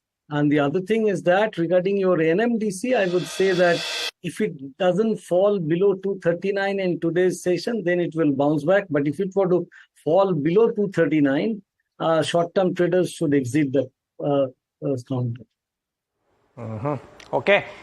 What else? Just trying to see if there are any other stocks which are really flying around into it. By the way, Tamanna marked this, but the gold loan companies are sulking today. And I have to mark V-Mart. V-Mart is up 8% as we speak. These retail companies are interesting. Yesterday, Trent made an entry and promptly corrected 3% after making its entry into the Nifty. Today's session, wonder what Trent is doing. V-Mart is up 7%, but Trent should come up on your screen. Really want to see what Trent is up to today. Flat as flat can be, but V-Mart certainly doing well. A clutch of these names, active Sunny Agarwal, Trent, Shopper Stop, V-Mart, and a few others. Do you like any retail counter, Sunny Agarwal, as a house? Again, within retail, I would like to write this story through two names. One is ABFRL, wherein we have seen a demerger of retail business, Pantaloon business, and at the same time, Arvind Fashion. So both these names look comfortable, at least in terms of valuation. Trend is something, again, fantastic company growing at more than 30% CAGR, but valuation is something which doesn't give us comfort at the current juncture. And it's already now part of Nifty. We have already seen a liquidity-driven rally also playing out in the trend. So maybe buy on dip is something which I would like to play on trend. And on purely on valuation and growth opportunity, I think ABFRL and Arvind Fashion, I would like to add at the current market rate. Okay. Trend in focus. Some interesting moves this morning. You have Senco, which has hit an all-time high. Take a look at Senco. It's really, on the one hand, the gold loan companies are doing pretty badly, but Senco now 7% up. Let's look at PC, Kalyan, and what's happening there, and whether they're following that trend as well. Yeah, PC Jewelers another 5% up. So not the gold loan counters, but definitely the retailers are doing very well this morning. Acum's Drugs has also really reared up. It's gained over 2% since open. So that's doing well as well. So you're seeing quite a move coming in there. So a lot of stocks to watch out for this morning. But it's time to thank both Rajat and Sunny for joining us. Thank you so much for your time today and your recommendations. We're hoping you have a good day as well as everyone in the market. But coming back to the big story, which is what SEBI has said yesterday in his board meeting. And as more details are emerging, this one important aspect is their take on insider trading. They've decided to expand the definition of connected persons who have access to price-sensitive information Charu joins us with more on this. Yes, Charu. Hi, Tamanna. So, insider trading regulations have been there for a while now. However, what is the motive of SEBI here? They just want that any person who might be aware of a non-public disclosure, any sensitive information should come under the purview of these regulations. Now, how is that supposed to happen? To increase the spectrum of the definition of connected person and who is a relative and who is not. So, earlier only your spouse would come to be your relative, to be your immediate relative. However, now your parents, siblings, children, or their own spouses will also come under the definition of these relatives and will also come under the spectrum of insider trading regulation. Apart from this, the term connected person will include you, your firm, your partner, the employee of the firm, or where your own partner is connected, involved, or is an employee. All these people will be under the spectrum of insider trading regulations in an attempt to make the regulation more stringent and expand their scope. However, in a relief, there will be no other additional disclosure requirements or changes to the compliance procedure. Okay. So the scope of insider trading has increased or has been expanded, but that is just one of the many things that SEBI has done. To break down some of those factors on what SEBI has done and what SEBI has not done so far, we're joined by Deepak Shenoy, founder and CEO at Capital Mind. Deepak, great to speak with you in the morning today and to have you on the show. Let's start with what SEBI has not done yet, the yet bit being in brackets, which is any tightening on F&O regulations. It was widely expected we'd see something after the board meet. Is that a sigh of relief for the market right now, or is it a wait and watch of when it finally comes and that penny drops?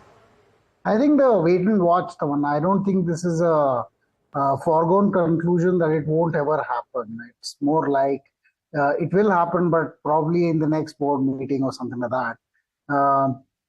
The point over here is there are a bunch of regulations that are anyway coming and affecting the brokerage industry and the securities industries. So I think they might want to spread it out a little. Deepak, one of the things that our colleague Sajid, good morning to you, of course, Niraj here. One of things that our colleague Sajid put out this morning that SEBI may not even need a board meet or a board resolution to introduce some of the changes for the derivative segment. So could it also happen, Deepak, that these things might get introduced in between board meetings, as important as they are? Could they just get introduced as normal resolutions without a specific board resolution? Yeah, I mean, these are actually normal operational things. For instance, if you do something like saying the lot sizes need to be changed or something like that, this can come through a regular circular.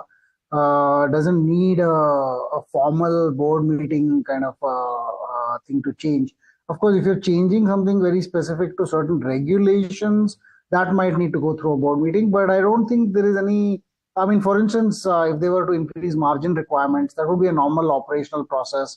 If they were, but if they were to say that certain people cannot participate in the F&O part of the market, then that might need a board meeting, because you've got to then figure out what this criteria is to exclude people who they think are not suitable or something like that. For instance, introduce an exam requirement or introduce a net worth requirement or something like that. I don't think any of those will happen.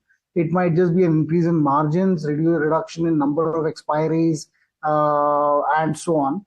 Remember, the number of expiries were also increased without a board meeting, I think, because they were just given to the exchanges to deal with, and effectively SEBI dealt with them on an operational basis. So even reduction may not require a board meeting. So yeah, it could happen mid, cycle. It doesn't need to wait till the board meeting, next board meeting happens. So they can do it mid-cycle, but if they're going to decide who can invest in F&O, then that needs a board meeting. Is that I think, conclusion?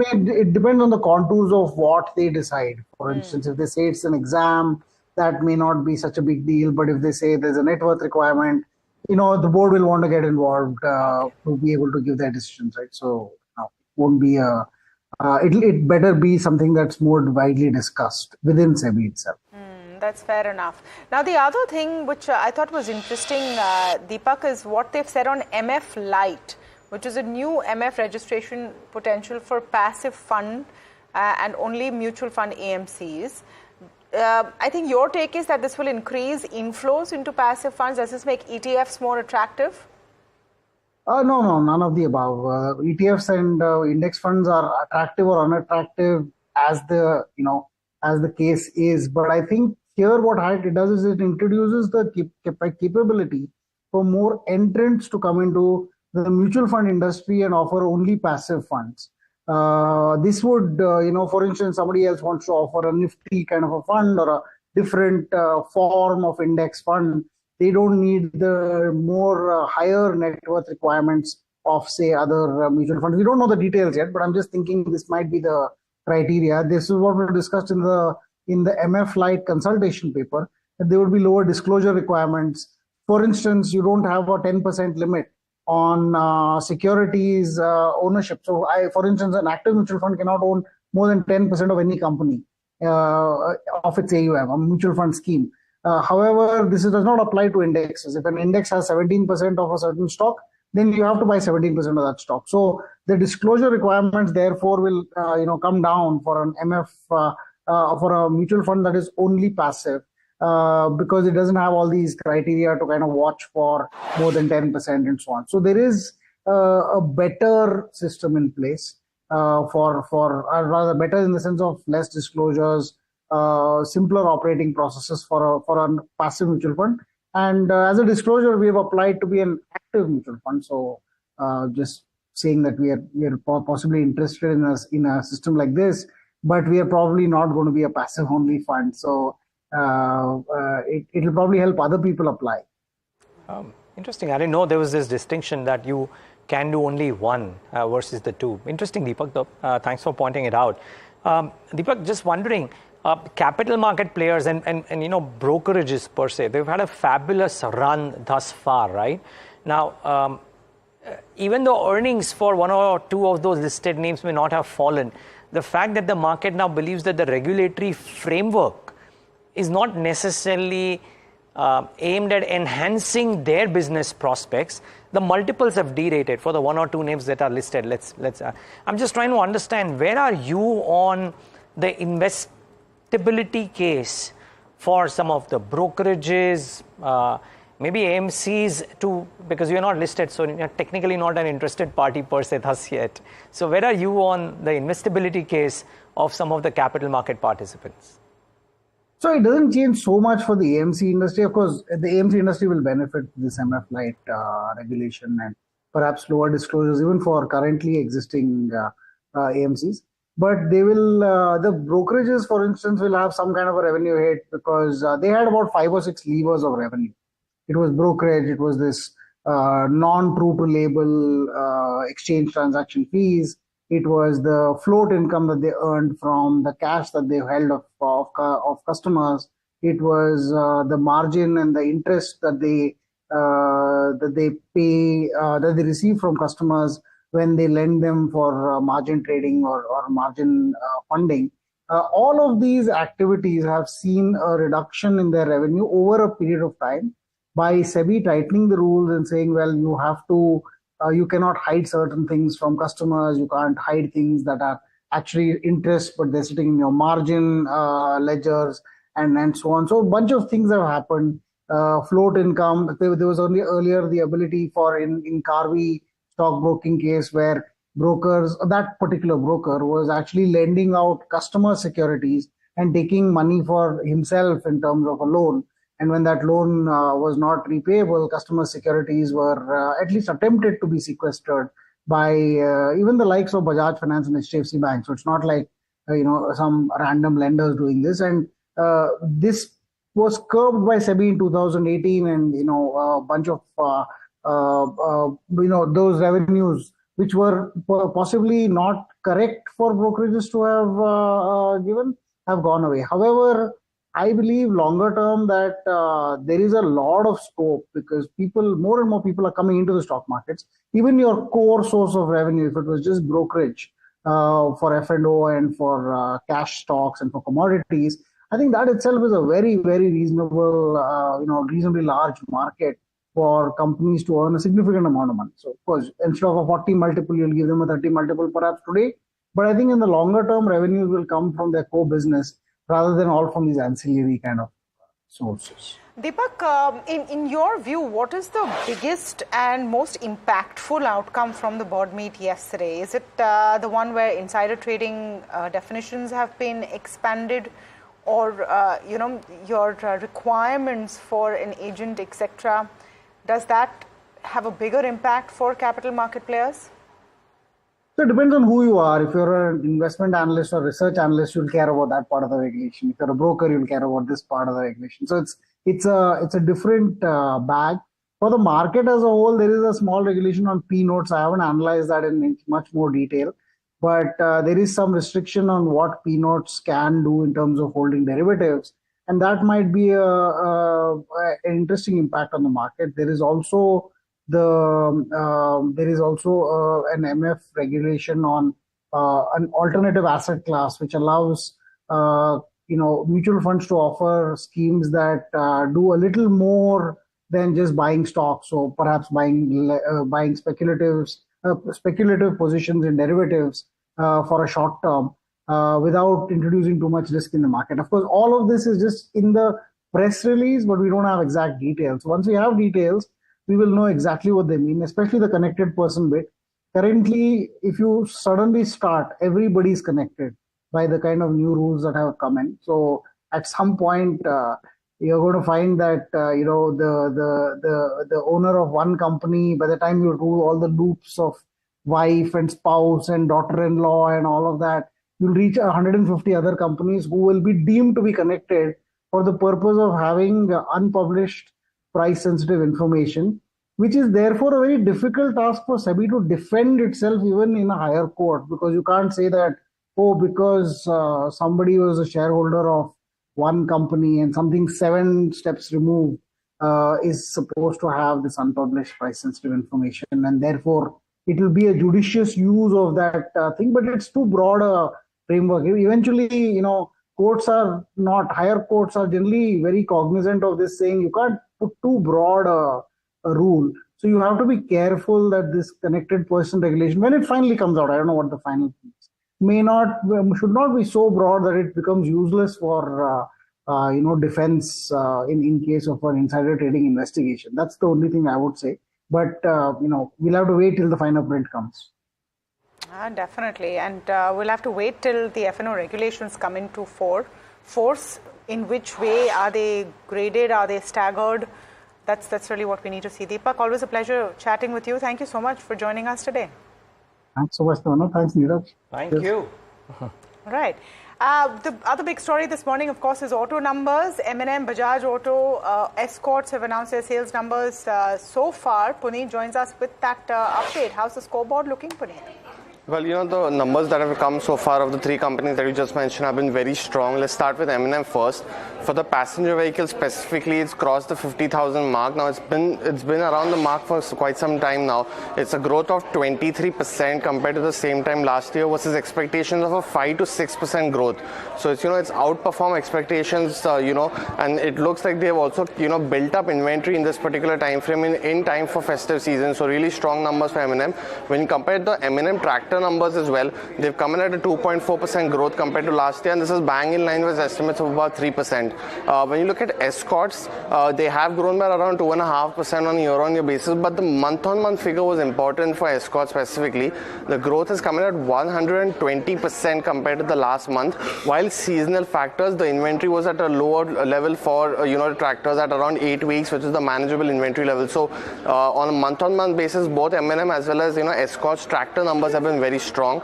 While finally the Bajaj Auto is another one. They've reported a 20% growth on an overall basis, and that's been led by the domestic growth specifically for both the commercial vehicle segment as well as the domestic bike segment. So we know that the CNG segment has been going on very well for Bajaj, and that's reflected in the numbers as well. Going forward, there'll just be a couple of companies that you should know. TVS is one that should keep an eye on, and specifically Tata Motors. Both TVS now, based on how Bajaj has performed it's outperformed its expectation. But TVS is expected to report a 10 to 12% growth specifically. Keep an eye out on that. And the second one is Tata Motors. It was expected to be the leader as per brokerages of a 10% growth on a year-on-year basis. Now, we know the Mahindra numbers are 23%, so it'll be important to watch the number, because for Tata Motors specifically, despite a 6 months, sales decline over the last 5 to 6 months, the inventory level is at a higher level of about 50 to 55 days according to Motilal Oswal. So these two will be something very specific, but apart from that, numbers that will come in are very positive. Back to you. All right, thanks a lot for that. Jay Kale, Executive Vice President of Auto and Auto Ancillaries at Elara Capital with us. Jay, thanks so much for joining in. Good morning. What did you make of the numbers that have come out thus far? We saw a slight beat from M&M maybe, but two-wheelers were expected to do well and they seem to have done okay. Yeah, good morning. Absolutely, I think, we have to see it in context that how one should read September numbers. This is a month prior to the festive season. Festive season this year is 15 days around, earlier than last year. So there is this scope of, showing higher wholesale YOY growth rate. Most of them will, in anticipation of a good festive, will push in inventory at the dealer's end. And the real sense we will get on how this demand gets absorbed only during the festive season, which predominantly starts in Navratri to Diwali time frame. So yes, most of the companies will post strong double-digit growth on the wholesale side, probably in October as well. But the real test comes if you have to see numbers from September to December on retails. That's the real test of the core industry growth on the underlying industry growth.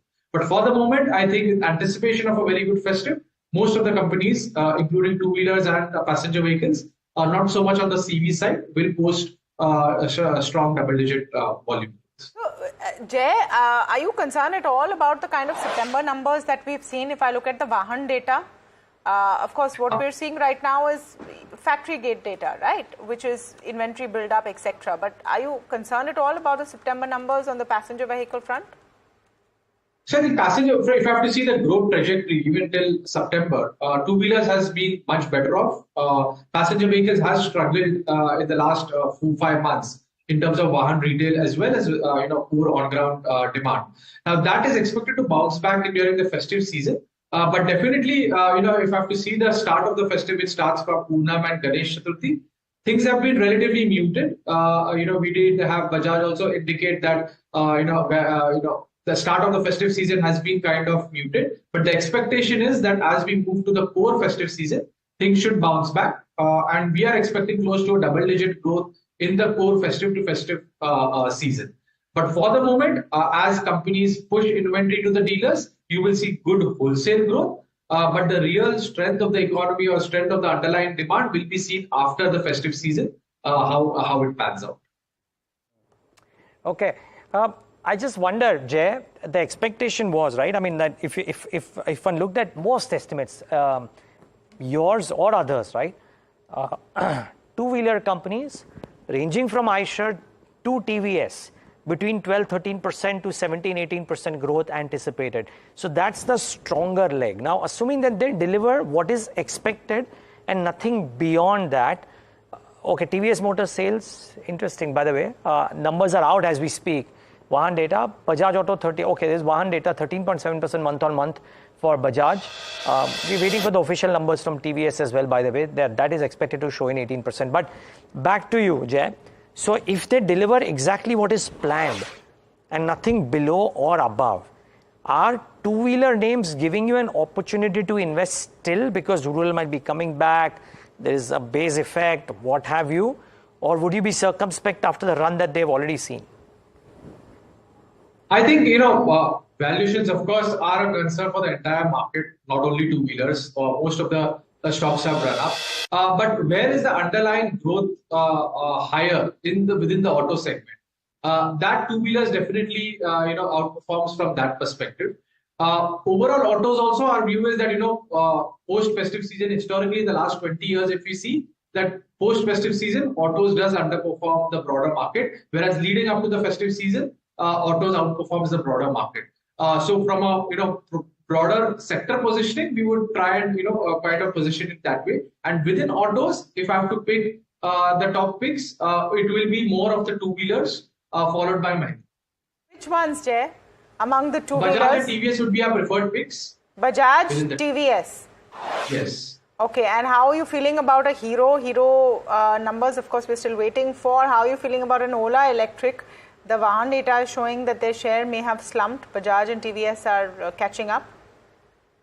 So I think, yeah, we don't have official coverage on Ola, but definitely we've seen that Ola has lost market share, last 1 or 2 months, and they've lost market leadership in top 5 states. In 5 of the top 10 states in the last month. So that definitely is a cause of concern as the incumbents ramp up their EV distribution network as well as their product pipeline. So we will see some bit of pressure on market share on Ola Electric going forward in the coming months as well. And hence we would prefer Bajaj and TVS in the two-wheeler space. Not Hero? So Hero is more of a rural recovery. Pecking order would be Bajaj, TVS, and then Hero. Okay, Bajaj, TVS, and Hero. Let me ask you the pecking order in terms of your passenger vehicles, and do you see any sort of any impact of the Hyundai IPO coming in? Could be in the next couple of months. We know the DRHP has gotten a nod now from SEBI. Do you see that as an impact sentimentally, at least for a Maruti? How would you look at a Maruti right now and an M&M? I think M&M is kind of doing well on the core growth numbers as well. While we've seen passenger vehicle industry struggling in terms of growth rate, M&M is on track to post a 15 to 20% odd growth in FY25, mainly led by their launches. We've seen Thar Rocks coming in, pretty strong product. I'm expecting a strong response for the Thar Rocks Spider and the upcoming BEVs as well. At the same time, tractors are also holding up well. We are expecting at least a 5% growth for FY25. So M&M from a core earnings perspective is pretty much on track. In terms of valuation, I think Hyundai valuation is yet to be kind of firmed up. So we'll have to see at what valuation Hyundai lists, and then and how the listing gains pan out. So we need to really assess the other passenger vehicle makers on the multiple side based on how Hyundai lists and at what valuation it lists, which is still under works. What is your pecking order there, and what about Maruti? So I think Maruti, pecking order would be Mahindra followed by Maruti. Mahindra followed by? Maruti. Yeah. Maruti. Okay. Thank you so much, Jay, for speaking with us today. So, Mahindra followed by Maruti as far as passenger vehicles are concerned. On the two-wheeler side, Bajaj Auto followed by TVS, and then Hero is at least Jay Kale's top picks in this space. Tech Mahindra is stock of the morning, and how? Let's take a look at that intraday chart. 3.5% up. One of the big reasons, of course, is CLSA's upgrade on the stock to outperform. Rucha is joining us now. Rucha, why is CLSA excited about Tech Mahindra? Thanks, Tamanna. So CLSA has two perspectives to Tech Mahindra. Number one, it expects the EBIT margin expansion to grow very well in the near term, because it says that the expansion is already underway and order book is now the next milestone. However, in terms of the FY27 target of 15% that the management had quoted, CLSA believes that this is quite likely that the management will not be able to achieve, and it mentions that this is not an ambitious target is what CLSA believes, and the recent ramp up in EBIT margin actually provides scope for further re-rating. So in case the management is able to achieve that kind of 15% margin by FY27, it will be a win-win situation for Tech Mahindra. Now in terms of valuation, well, the stock is at a 15% discount to TCS, and that is why CLSA has upgraded the stock to outperform from hold with a target price of 1749 rupees. Now it also says that it does not foresee a significant pickup in revenue growth in immediate quarters, and that is why the brokerage house is not recommending a buy for Tech Mahindra, because it expects that the new management changes that has happened will take another 2-3 quarters to reflect in the kind of ramp up of revenue. So kind of a little bit of positive on the margin front, but still more initiatives to be converted into revenue growth by the management is yet to be proven. All right, Rucha, thanks for that. What a mover Tech Mahindra has been today, but let's see if it continues. By the way, the market is very, very sedate in the session, so keep that in mind. But maybe certain pockets could be doing well. So maybe some mid caps. Who knows? The small cap 250, by the way, is up about 1/3%. And specific pockets of V-Mart, HFCL, and some of the others have had decent moves in trade. So bear that in mind. 1.8% for HFCL, coming off a little bit. Wonder if V-Mart is coming off or it's still staying strong, because that stock had a really sharp up move in trade earlier. Not in V2 retail, but V-Mart was up about 7-8% and likely doing well right now. 10.5% for V-Mart as we speak. 4,449. Okay, with that, it's a wrap on this leg of India Markets Open. Thanks so much for joining in. Up next is Talking Point. Pharma is so active that it's best to get in. An experienced hand, Dr. Amit Verma of Quadria Capital, joins in to talk about how is he seeing the recent developments in pharmaceuticals.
Thanks for tuning in to Talking Point. I'm your host, Niraj Shah. We were speaking to Aditya Khemka yesterday for a brief conversation on pharmaceuticals, but there's just so much that has happened in the recent past that it calls for a slightly longer conversation. The case for a chat today: do FDA inspections and the flurry of FDA inspections pose a risk, or is this routine in the long pharmaceutical cycle?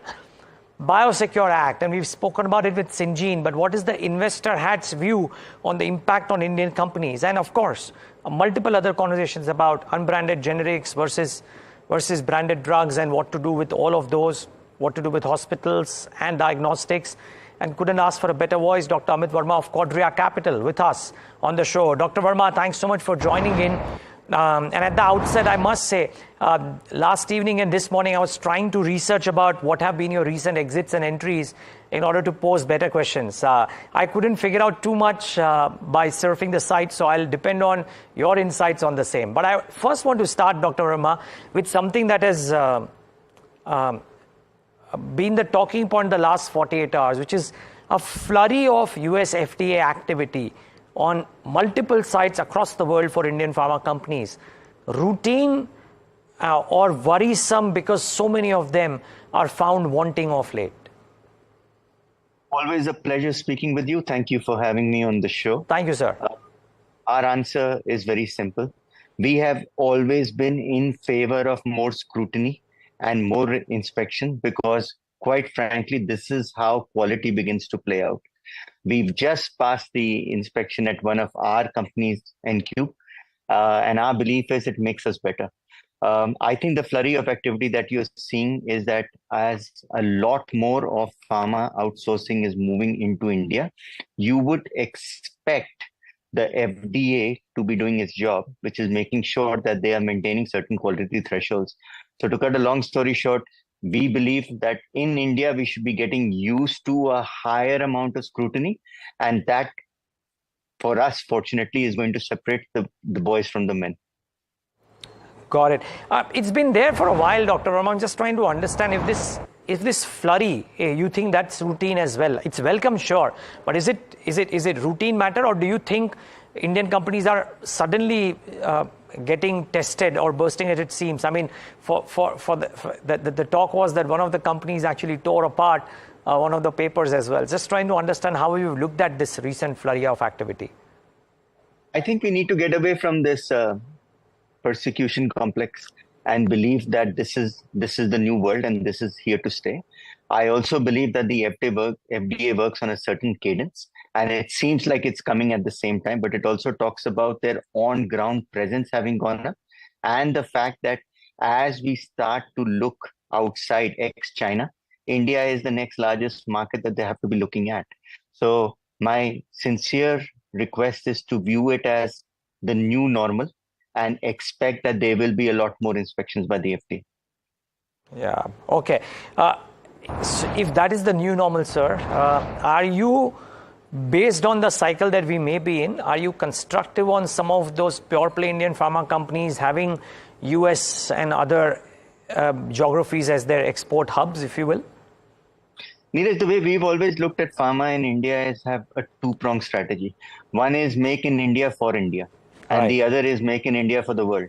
And we continue to support companies in both streams. So to give you an example, we recently took Akum's Pharma to market about 4 to 5 weeks ago. Fortunately, the market has rewarded the company very well. We are up almost 30% or maybe even higher now after listing. And then we've done Concord Biotech the year before, which is basically manufacturing in India for the world. So again, that company is up almost double to where we had started off. So quite clearly, the market is in the mood beyond the clear hype around what's happening in the marketplace to reward quality. And that is what we are seeing within our firms. Okay. So supporting across that sphere as well. Just that in the common feedback that I get when I talk to people about markets at large is that avoid global cyclicals or outward facing companies, including IT right now, and look at the inward facing companies. Does that hold true in the pharma space as well? I know you mentioned that you look at both and you are probably bottom up constructive on both, but as a top down approach, could that hold true for pharma as well or not necessarily, Dr. Verma? Yes and no, and I'll tell you why I give you a wishy-washy answer, which is not usually my style. The reason I say that is that most pharma contracts are sticky in nature. It's very hard for global MNCs to change their suppliers at a whim and fancy. It requires some amount of a mega event or a major event to make that happen, because as you know, it has to go through a full cycle of compliance and regulation. So I continue to believe that unlike the IT sector where contracts occasionally get written on an annual basis, or there are easier ways of changing vendors, on the supply side in pharma, it is very hard for global manufacturers to change on a whim and fancy. So our belief continues to be, and you've heard me say this before, stay specialized, stay focused, stay niche, and still hold on to longer term contracts. We do not see a change in our strategy. Okay, fair point. Noted, Dr. Verma. The other aspect is this whole Biosecure Act, and I was talking to Jonathan Hunt and there's Syngene's CFO on what the longer term implications might be. So the longer term implications seem very solid.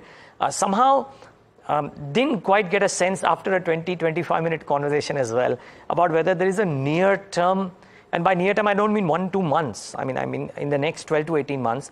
I didn't get a definitive sense of whether there is a near term 12-18 month benefit starting as a result of the Biosecure Act in the US for Indian CDMO CRO players. How have you thought about this, if at all, sir? It's around the hype around China plus one. I mean, there's a lot of commentary around China plus one, and everybody believes the next thing that will happen is suddenly India will be on the map and things will change. I think these kind of big events takes time. And while the Biosecure Act is still running through the final stages through Congress, I think there will be a medium to long-term benefit to India, but you're not going to see a change in the next 12 to 24 months because of the reasons that I elucidated earlier. It will take time, and then we also need to step up to the plate and demonstrate that we can fill in those gaps. But again, when it comes to manufacturing, and that too specialized manufacturing, it's a 24 to 36 month cycle, and you'll start to see changes thereof. Noted. Okay. Are valuations permissive enough for you to look at Indian CDMO companies for this plus cyclical uptick kind of an aspect? Dr. Verma, do you like Indian CDMO CRO? So first of all, let me say, and I've said this before, Indian healthcare is insanely valued. So at some point of time, there is a gap between ground reality and what you need to pay for it. We stay committed to the idea of Indian CDMOs because we have a firm belief on the potential of what can be done. I genuinely do believe that Indian CDMOs are also upping the game and upping the scale and specialization, which works really well for the industry. We continue to work with niche players, and we do intend to continue to invest in this sector. Okay. The one small understanding from you that I would love to have, in a lot of private conversations, some investors tell me that these Indian CDMO or CDMO at large or Indian CDMO as well will have an extended period of consolidation stroke lull, not as stocks but as businesses, and then there is a J-cow effect that could come into place into companies which have got their act right from the onset. You think about this in a similar fashion, or no, not really? No, clearly, and you've hit it on the nail. I genuinely believe that in the next 3 to 5 years, you're going to see consolidation in all forms and shapes, not just in the pharma side, but in all subsectors of healthcare. And that's because now how big you are and what your capacity is going to define everything that you do. So without a doubt, consolidation is going to take place not just to buff up revenue and volumes, but also to acquire specializations. So you are going to see consolidation to improve the quality of what we are doing, not just the size. Okay, noted. What other subsectors do you believe will see consolidation? I would reckon hospitals could be it, because you've spoken about that with me in the past, and we've seen some signs of that now.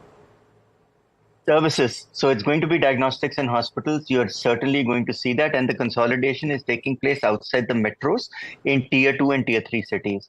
Again, COVID taught us in some ways that scale and size, especially from a supply chain perspective, is fundamental. And we will start to see that. I also see this on the domestic pharmaceutical side. There is going to be a host of, I would call, suboptimal sized players who are ripe for consolidation and actually can grow if they don't get too caught up in not wanting to consolidate. Okay. So, it's happening at tier 2, tier 3. So cheaper acquisition targets, I reckon, but the average revenue per operating bed may not necessarily be as high as would be in metros and tier 1. Do you reckon that well-priced acquisitions could actually be earnings and valuation accretive for larger hospital chains as they continue to gobble up some of the smaller players? So I just want to caution that just because it's tier 2 and tier 3, they don't make it very cheap. They're relatively cheap. So I just want to clarify that part. Fine. I stand corrected. Especially if you are in the larger market, state capitals or other larger. Having said that, I genuinely am a firm believer of the volume game, of ramping up volume and revenue, even if my RPOBs are not as great in these centers. But there are ways now of making ourselves more efficient, especially on a cost perspective, which should then flow down to the bottom line, enabling all the numbers that you were talking about, which includes PAT and EPS. Okay. Okay. The interesting twist, Dr. Verma, is I mean, two or three things that happen. One, Dr. Devi Shetty and his firm are doing that insurance addition to their services. And 2 days or 4 days ago, PB Fintech saying that they want to invest in a company which could be the MHO model and HMO model and then provide healthcare while PB Fintech or some of the other insurance companies could be insurers. And we were speaking to Yashish Daya yesterday, and he went at lengths to explain how it will be a win-win for both ends. At the same time, I heard other people come in and say it's a model that is not tenable, and they didn't think it will see the end of the day or light of the day. What do you think about this aspect of a bit of a co-joined an entity joined at the hip, and in some fashion, each of these tentacles or two of its tentacles providing both healthcare and simultaneously providing insurance? Dr. Devi Shetty is far smarter and far tenable than I am, so I have to be careful of what I say. An investor's hat, sir. Let's put it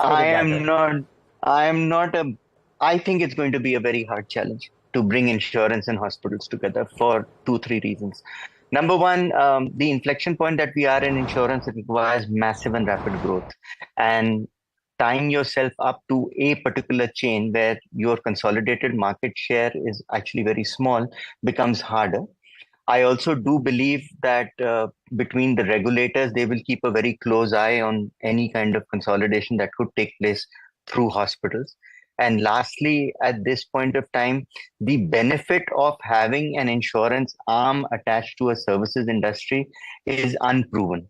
And actually, nowhere in the world do you see a situation where the insurance companies control that much of where they can direct their patients. So I think the jury is still out on it. I still have my doubts of whether this can be pulled off, at least in the near or middle term. Okay. Okay. I remember a conversation that we had maybe a year back, wherein you had mentioned that you subscribe to the theory that branded hospitals and branded diagnostic chains could do very well in India. I reckon you still are of that opinion, and which is why you believe that this consolidation play might actually work as well. So I heard your answer for hospitals. Would you believe the same holds true still for diagnostics as well? See, my fundamental philosophy has always been that healthcare in any form or shape and all forms of healthcare that we do is about credibility and belief. And since this is life and death, unlike a lot of other industries, your belief is that if you're going to consume something or you're going to get something done or a procedure, you want to go to something which has credibility. Credibility can be built obviously by reputation and by showing your results, but it takes a brand to give you trust. And I think the trust is built over time. So when I talk about branded, it's not about the quality of your advertising and the quality of what you communicate on your pricing strategies. It's building trust over time. And that's where I think if you can make your brand synonymous with trust, that is going to play out. Okay. Noted. Dr. Verma, one final question really, and that is around this whole belief that tech-enabled disruption for diagnostics come pharmaceutical supply or medicine sales will come out and change the industry. Now, to my novice mind, everybody's still coexisting. Maybe the numbers look slightly different. You might have a better insight. What is your view for the rest of the next 3, 4, 5 years? And when you look out at 2030, do you believe that tech will seriously disrupt diagnostics and medicine supply? Or do you think both models could coexist and that shareholders can make money in both? That was my principal question. The tech disruption in all the subsectors that you've talked about is inevitable. It is just a matter of time. However, I do not think it's going to play out in the near term that people keep talking about. Again, we are talking about disrupting an industry which has existed for a huge amount of time. And as we've seen around the AI hype in general, in the first half of the year, anything AI was soaring. And then suddenly people realize, wait a minute, we're throwing billions of dollars into this, but what are we getting out of it? I think you're going to see the same thing when it comes to tech disruption in our industry. There are changes taking place, but they are incremental and gradual. So there's not going to be that one watershed moment that from tomorrow the whole industry changes. So if you ask me with my 5 to 10 year lens, without a doubt, it will be majority tech-led and less traditional. But for the first 5 years, it's going to be more traditional and less tech-led. Got it. Great. Well, Dr. Verma, thank you so much. I'm just wondering, before I thank you though, actually, just one last question. Any recent tuck-ins or major acquisitions or exits and the reasons for the same, sir? Akums was our last one, which I told you we'd take an IPO. And we are in the process of doing another exit in our Indonesian hospital, which we own. Apart from that, on the India side, looking at a lot of subsectors, haven't closed anything in the recent past. But as something starts to fructify, I know who to call. Most certainly. I am interested in knowing this, both off-air and on-air, just to pick your brains and try and understand how you think about it. Thanks so much, Dr. Verma, for speaking to us today. Always a pleasure. Thank you. Right. That's Quadria Capital for you. Pharmaceuticals, healthcare, you know what to listen to. Okay, very quick market check, by the way, just before I get in our research powerhouse is to try and tell us about all that's moving around. Nifty IT is the buzzword. And it's not just because of Tech Mahindra, because that's not as high a weightage, but 0.8% higher on a day when the Sensex and the Nifty are absolutely flat, deserves a mention. So bear that in mind for sure. But, you know, like I said, that is about the markets per se. But what beyond the market? Let's get you some sector-specific and stock-specific updates. We have Puneet, Mika, and Rucha joining in with these updates. Puneet, let's start with you first. Auto sales have started trickling in. I saw Bajaj, M&M, I think Escorts, Kubota as well. Take it away. What have you made of those numbers? Well, definitely. So, M&M is a clear winner. Now, there was expectation of a 5% growth for the passenger vehicle sales specifically, and that's come in at a much higher growth of about 22 to 23%. So, it's beaten all analyst expectations. And the theory is that, they've also decided to build up the inventory going into the festive season. Now, they had an inventory level of about 41 to 50 days as per some brokerages of Motilal Oswal as well as Nuvama. This was lower than the other two players, Maruti as well as Tata Motors. So they've decided to, capitalize on the ongoing festive season, and they've already had launches of the Thar Rocks as well as the 3XO earlier this year. So definitely banking on growth and really strong numbers for the passenger vehicle side. M&M Tractors, on the other hand, reported a 2% growth on a year-on-year basis, and that's in line with estimates of 3% growth. But their month-on-month recovery has been over 105%, and that's been, certainly in line with analyst expectations as well. So they are expecting a better second half for tractors, and that's visible in the numbers as well. Its counterpart, Escorts Kubota, has also shown a 120% growth in terms of on a month-on-month basis, and that's been, a strong market for them as well. Now, western part of India has been doing very well for tractors, and that's a market where M&M is much stronger. So that's the reason in the last 6 months M&M has been in the news for the tractor segment as well. But going forward, these numbers are very strong for Escorts.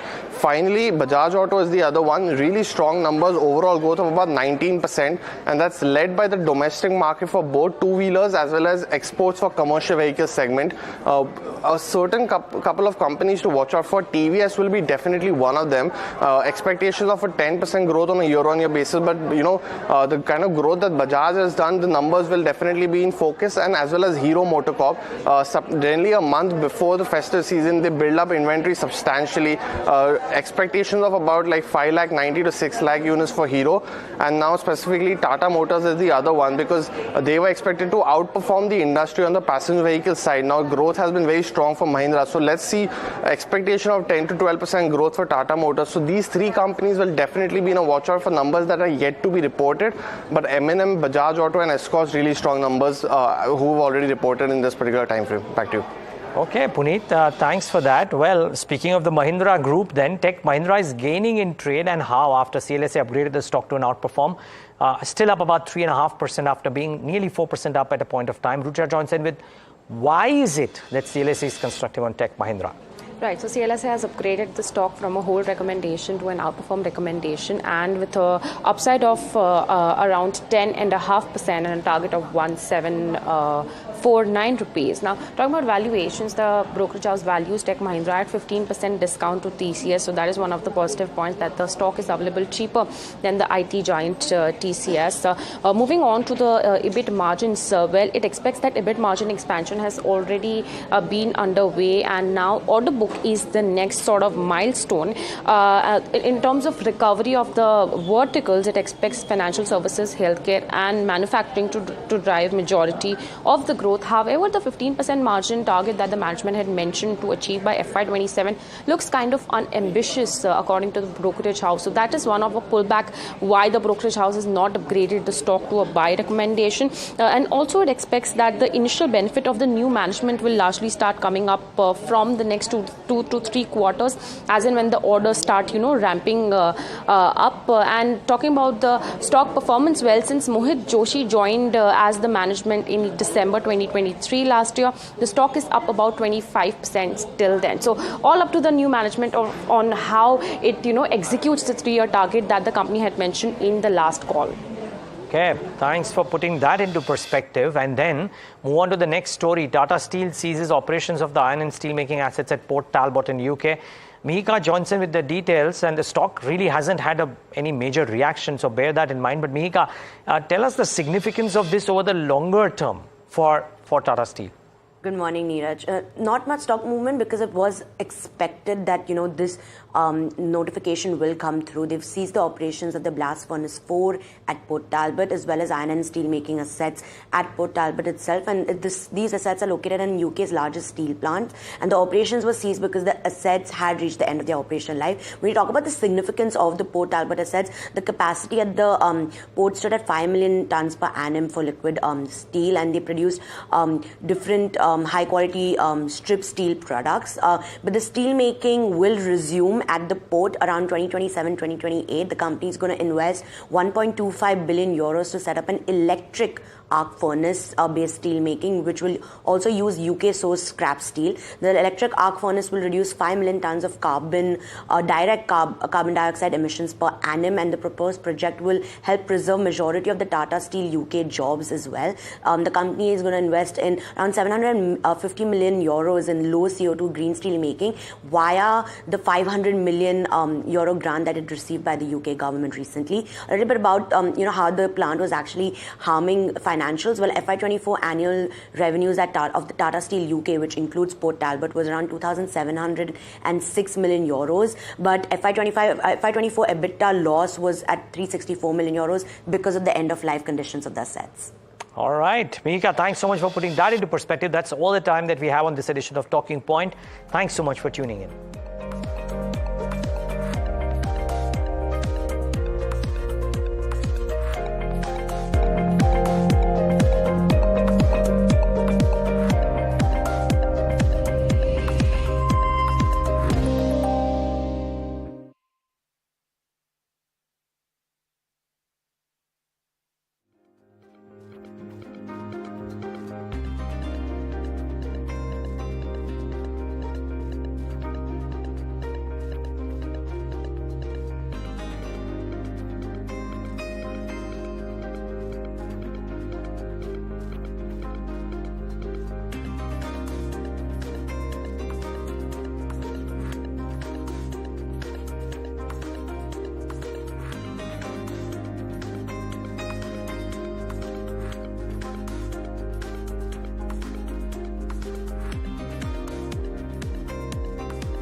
Benchmark indices fall off day's highs to trade flat. Nifty trades at 25,800, while the Sensex is below 84,500. The sectoral indices trade mixed. IT, PSU Bank and Auto lead gain.